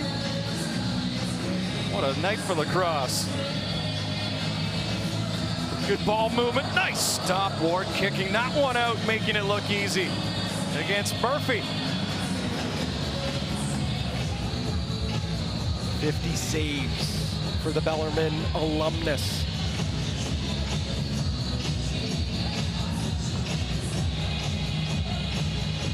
Colorado having to work on the edge, trying to get to the inside. Williams finds it, denied by Penny as he goes tit for tat.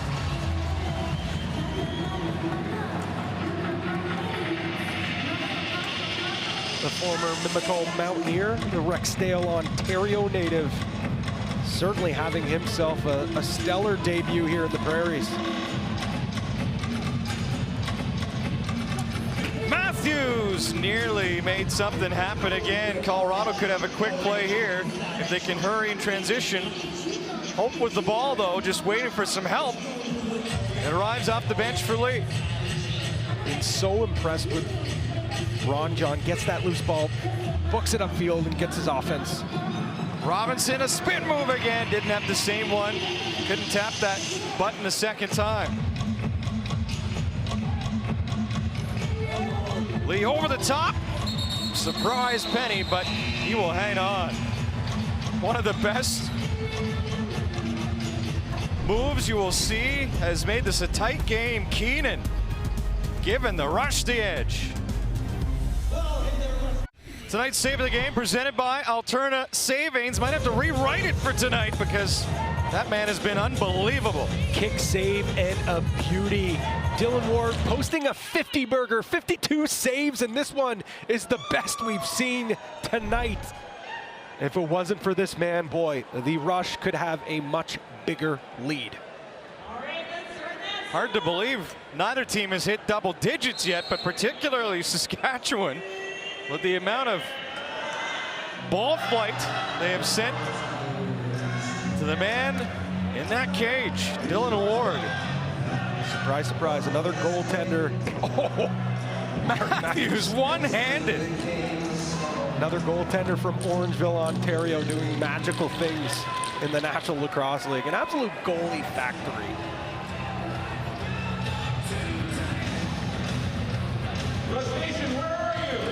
Courier on the move.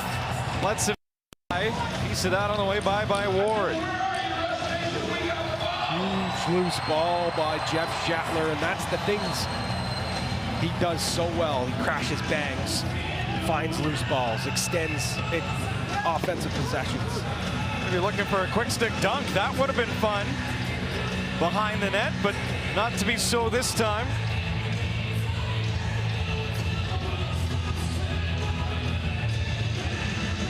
Colorado, rarefied air a bit. They're used to working their way back in to overtake the opponent on the board, but are coming from with down 2 at the moment. Can change in a heartbeat. Lee trying to illustrate that. And getting out the eraser is Penny.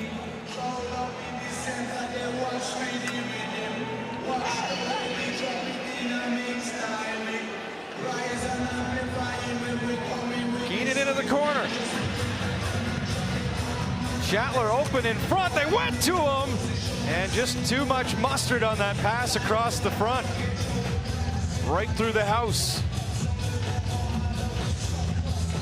Nice play to Williams. Penny, how did he get enough of that one to keep it out on the fly from Zed Williams? Great feed from Jalen Chaster. Great feed in the middle, even better shot, but Penny makes the save. And Chaster, man, he's been great. Seems it's been quite a cast tonight from both sides, taking turns to step up.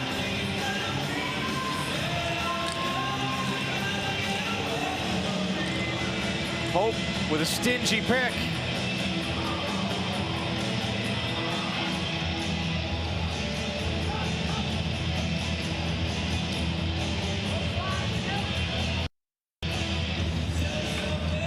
Digby has to reach. Sneaking in underneath, Corbeil.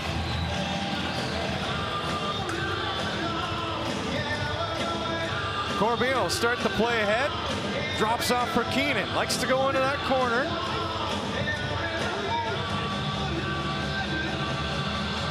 Shatler. Now Matthews.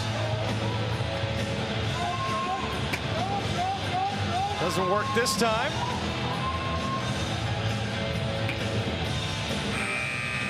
And the clock will run out on the latest possession.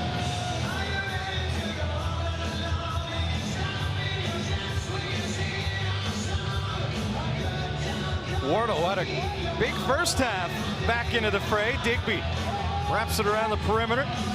Lee painted into a corner here neatly by Ryan Dilks. Then gets a rough ride to boot as Bobby Kidd III just stands him straight up with a cold shower. And Lee doesn't like any bit of Bobby, with a big smile on his face, leaves the scene. Yeah, the veteran Digby not going to be pleased with that. And Ryan Lee very frustrated after that scrum. The feistiness from a week ago carrying over. Lee in the middle of it, but Bobby Kidd III leaving his imprint. Don't go anywhere. Plenty of storylines in this one to keep track of, Pat, but as we get down to the short strokes of the ball game, that man is taking center stage again. 121 shots faced in the last 2 games, 54 stops tonight. That's a new season high. It was 48 before that, and he has been calm, cool, and collected. This could be a much different game if it wasn't for Dylan Ward. Saskatchewan trying to chip away again, leading by a pair with 4.5 to go in the closing quarter, we suspect.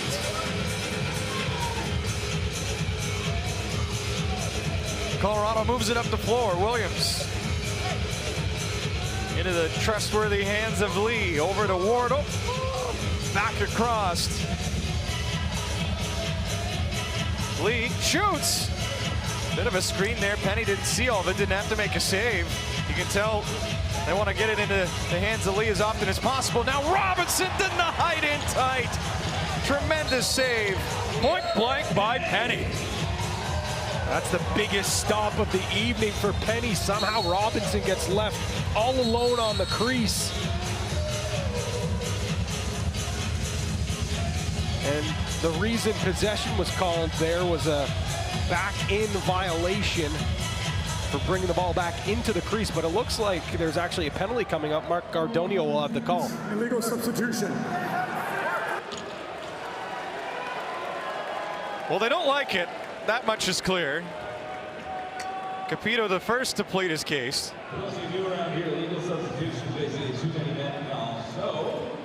And Capito still pleading his case. Kinnear is going to sit down as the in-home. Kinnear is going to be serving the time. Kinnear, sit back, relax. An incredibly costly penalty at this point of the game. Especially an illegal substitution for too many men. 2 for 3 on the power play. Saskatchewan's been able to use it to their advantage and could really do so again here at this stage of the game. Pat Coyle is fuming. And the clock obviously not working with the Mammoth at this point. Matthews can take his time. Shovels over, quick stick denied by Ward.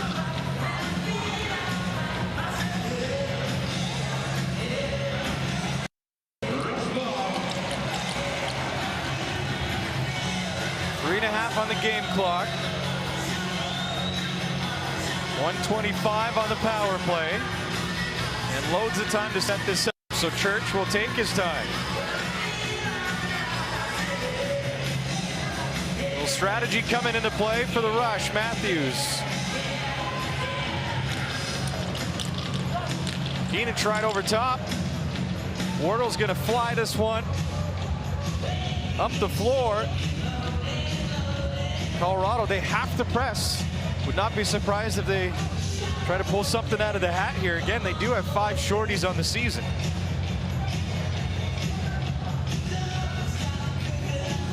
Possession time for the Mammoth, but time on the clock running out. 5 to shoot.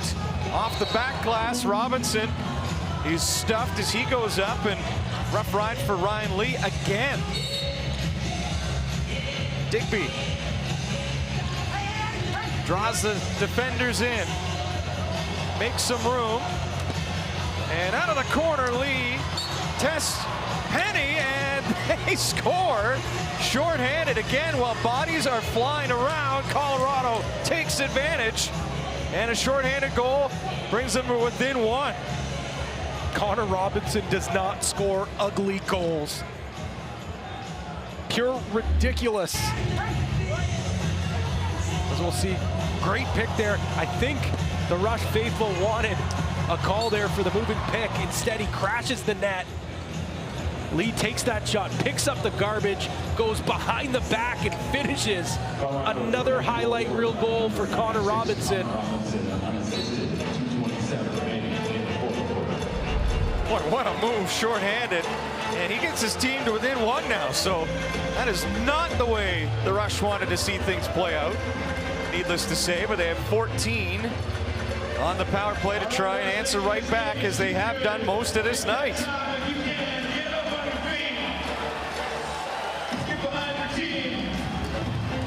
Off the pipe. What a lunge at the side. What an effort. Under 2 in Toontown. Rush up 9-8. What else did you expect from these two teams? Right down to the wire. Capito bring a whistle for everyone to catch their breath.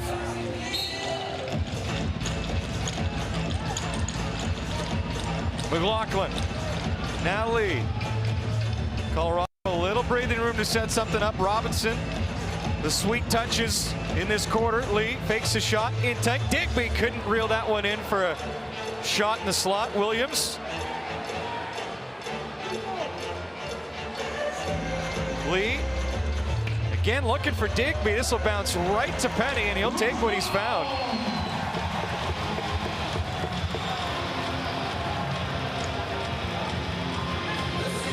On the clock to shoot. A minute remaining in the fourth. 1-goal lacrosse game. On their feet in Saskatchewan.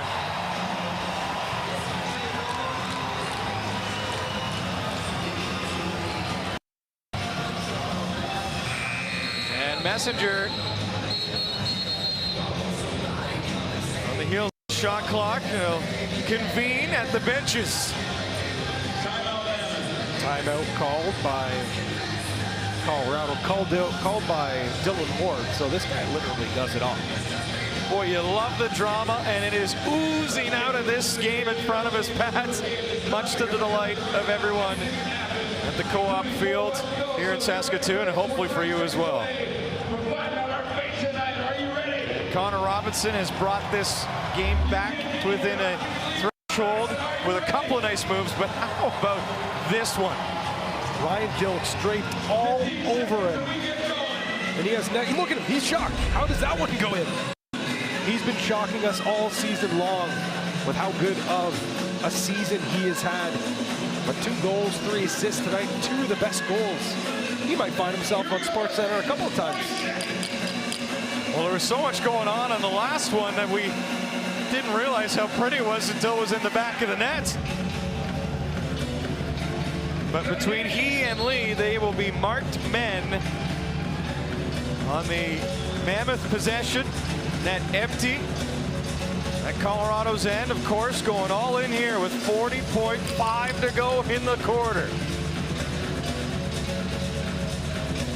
Gotta assume that Jason Bishop, the offensive coordinator for this team, is going to chalk something up here. Maybe Ryan Lee, as he's set in the middle. Lee, in tight, pass it around. Williams, up top, they score! Eli McLaughlin has tied the game with 24.7 to go. It's 9-9 in Saskatchewan. Chef Eli McLaughlin silences the SaskTel center with an absolute cannonade from the outside. This is just beautiful ball movement. Lee gets it down low, back to Robinson, and a skip feed. And look at all that traffic as Penny has no chance with that great skip feed from Williams. As Eli McLaughlin hammers home the game-tying goal, 24.7 seconds left. Another instant classic between these two bitter rivals. We thought Lee Robinson might be the trigger man. McLaughlin gets it done. And it's over to you, Saskatchewan, because Colorado has dragged this one to a tied game with 24.7 remaining. And they're taking a look at this, but every single goal after 2 minutes in the fourth quarter is reviewed. No one near the crease, so this will probably be a quick.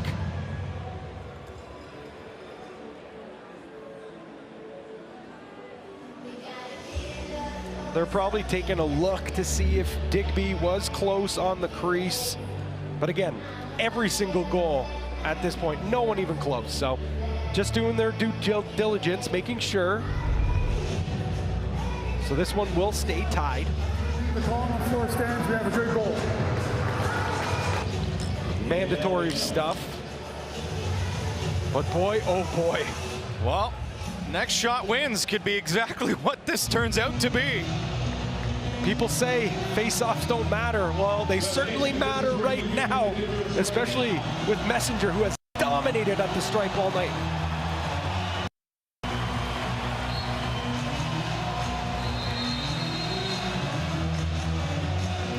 And next to no clock is chewed up there as it's a face-off violation from Johnny Lintz.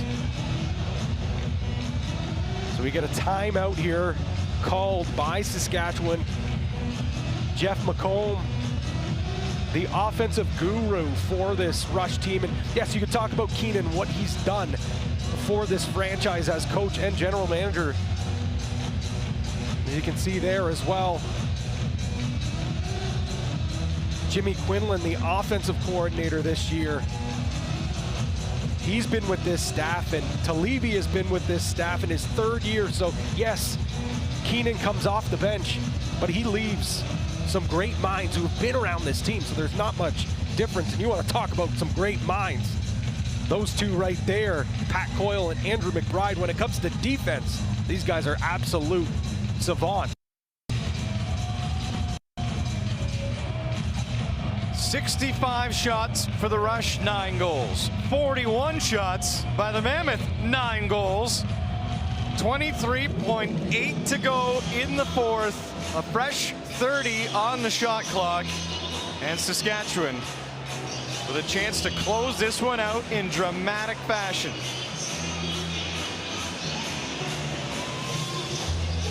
And they will certainly go the daring route with the empty net. Penny on the bench, extra attacker on.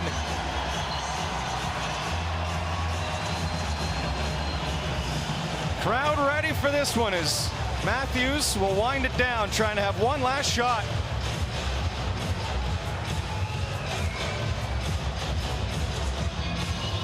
It arrived. Ward with a save. Will they get another?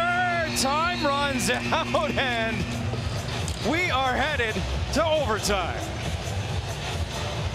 The two best words in the entire dictionary when you put them together: free lacrosse. And that's what we're getting here, John.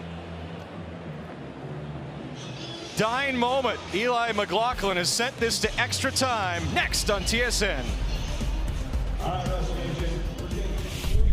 The NLL. Saskatchewan this season, but the most dramatic with the way that Colorado found a way to tie it in the fourth. So we have sudden death overtime arriving, Pat, to settle the score in the second half of this home and home series. Back-to-back weeks of brilliance on the lacrosse turf between Colorado and Saskatchewan.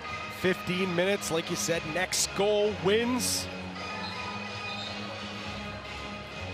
Electric stuff here in an electrifying building.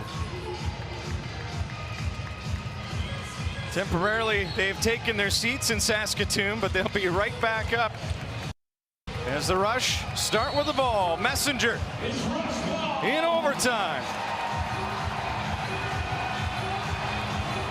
Matthews.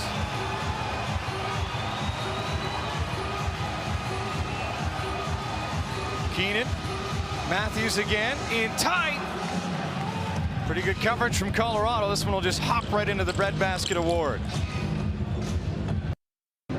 Great job by Warren Jeffrey to jar that ball loose, make sure Robert Church has no chance to grab that errant pass. Wardle, now to Robinson.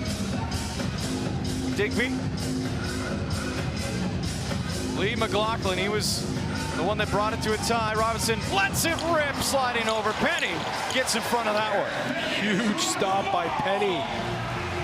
Robinson has the hot stick so far, but Penny's up to the challenge with one of his best shots from the outside, or best saves on a shot from the outside.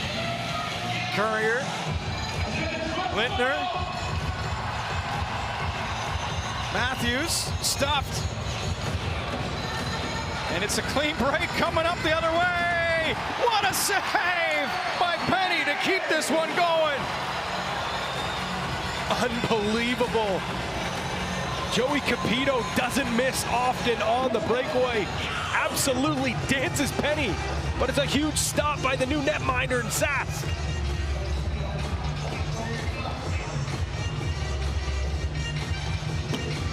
Wicked shot goes wide. Murphy brings it back in.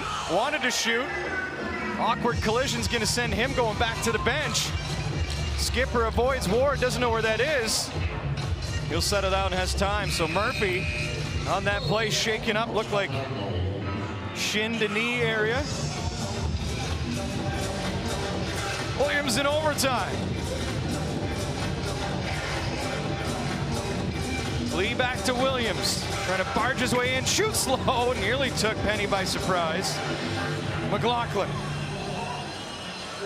lets it fly. That went off the backboard so quickly. The Rush, though, will sprint up the field. Here's Messenger. And his pass back towards Matthews, picked off. Saskatchewan thought maybe the Rush left a little bit early on that change. But no penalty called. In overtime, Colorado. Robinson. Now to Wardle. That one jumped up on Penny, and this one will roll all the way into Ward's grasp. Zings one up, but that was telegraphed. Here come the Rush.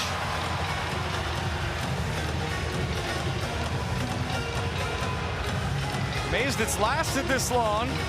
Keenan trying to draw up an ending. Courier shoots. Can't believe he got that one through, and Ward denies it with the left leg. Tripped up his Shatler. Play will go on.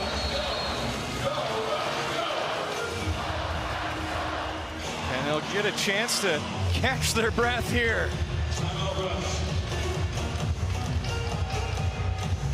Jeff McComb and this Rush staff electing to use their timeout here in overtime. But how about this save from Eric Penny? Capito in on a breakaway. We've seen him break some hearts in this building before. Absolutely bites on that one fake, but has the athleticism. We'll see it right here. Woo, woo, boom. Unbelievable stuff from the Rexdale, Ontario netminder. And so calm, cool, and collected, huh? Loving every minute of this one, although he'll love it a lot more if he can raise his hands at the end of it. What a debut it's been for Eric Penny in Saskatchewan colors. Well, we talked to him before the game at morning shoot-around. He said, oh, I love playing this building. It's great, but it's going to be even better not getting booed and having the cheers for when I make the save, not when it beats me. And we talked about how good Dylan Ward has been, but 34 saves on 43 shots. An admirable first start for Eric Penny with this Rush team. Saskatchewan's had time to scheme something up, trying to win it. Shatler played it over. Littner up top. Keenan into charge, shoots. Ball dropped there. Ward could not locate it, but they'll pry it free and give him some help.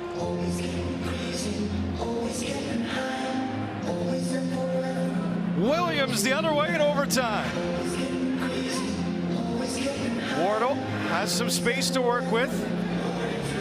Robinson back up top. Williams protects, finds McLaughlin, shoots! Turned away by that left leg of Penny. Had him beat again, but it's that quick reaction after the misread. Sticks that leg out and keeps this game alive. Almost 5 minutes through OT, still no winner. Church, Shatler. Nice play, Keenan in! Denied by Ward, who stands his ground in OT. Nice look, better save. A nice 69 shots from the rush. 60 saves for Dylan Ward. Lee with Robinson handing out behind the cage. Lee steps into it, and that is blocked by Cornwall. And he'll join the play up as the Rush lead on the attack. Bobby Kidd the third. Stutter step. Cornwall shoots. Denied by Ward.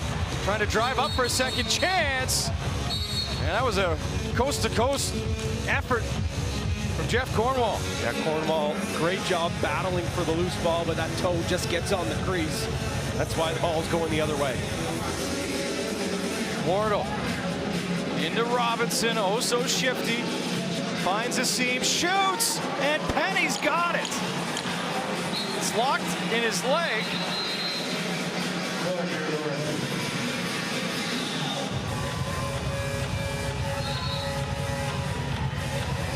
They'll give a chance to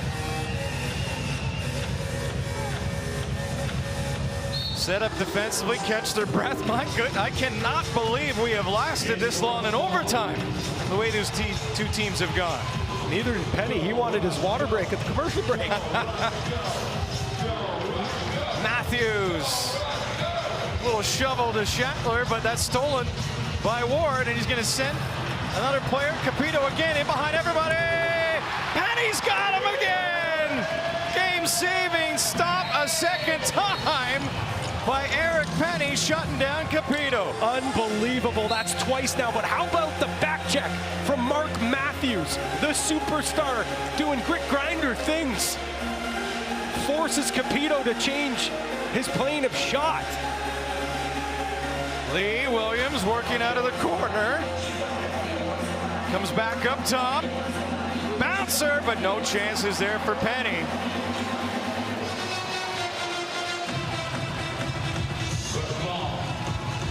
Overtime continuing. It is next shot wins. There's been some great chances. Goalies have been fantastic. Courier, Littner up top. Sweeney, Church scores! Robert Church with a dynamite night. Wins it in overtime. 10-9 the final for the Rush.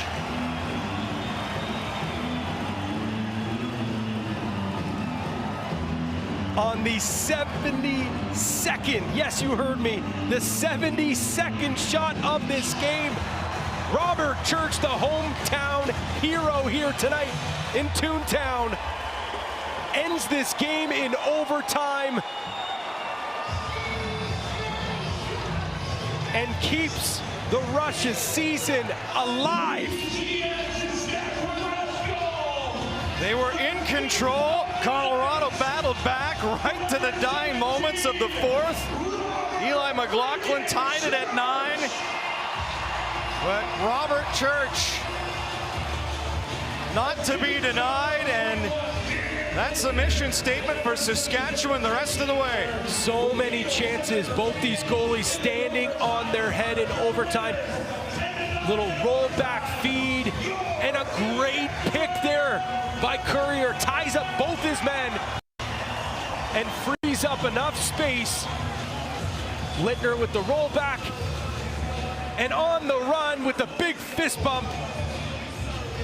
Robert Church calls ball game. What a matchup. What a rematch. What a finish. Exhausting entertainment in Saskatoon.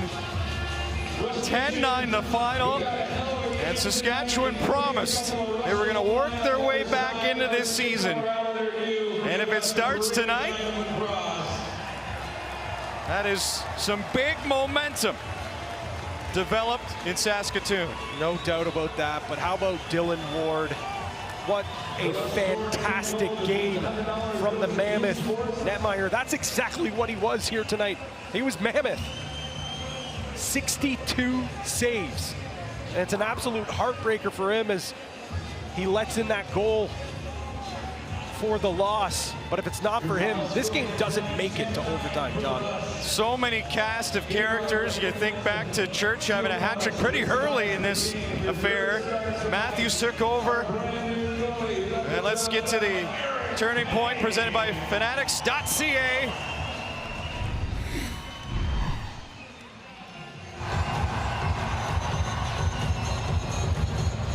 And Capito on the breakaway absolutely dangles Penny. We'll get another look here, but it's the big stop from the shoulder, and if that doesn't happen, this huge goal from Robert Church doesn't happen. He beats Ward and injects life into this Rush team, and right back into the playoff hunt is Saskatchewan. Again, the Fanatics.ca turning point, and let's go to Chantel Chan with the winning netminder in his debut. Eric, phenomenal game from you tonight. Tell me how good it feels to get your first W in this Rush jersey. Yeah, no, it feels great. We got a great locker room here, and I'm glad to be part of it. And it was a battle, right? We brought it to 8 minutes into overtime and 1 by 1, and we treated this game like a playoff game. So it's good to get a win out of this. You just said you treated this win like a playoff win. Standings, it's such a tough race right now. How much confidence will this win give you guys for the next game? You know, we're just going to take it one game at a time. We're going to build off this and keep moving forward, and you know, just kind of stick to the systems that the coaches put forward for us and come ready to play next week. After a win like this, do you feel like this will build more chemistry going forward? Yeah, anytime you get a win in overtime, it really builds character on the whole lineup. So, like I said earlier, anytime you get a win in overtime, it's a big win, and just going to practice and look forward to next week. Final question for you here, Eric. Now, a lot of the guys were coming up and showing you some love. Tell me what they were saying to you. Just, I think they were giving me a little bit of props for a couple breakaway saves there at the end, so it's nice. But you know, we got to give credit to Robert Church finishing it there for us at the end, and that makes me feel good. No more saves. Well, congratulations on the win. Enjoy this one. Thanks. My name's Austin Shanks. I play for the Halifax Thunderbirds. You're watching the NLL on TSN.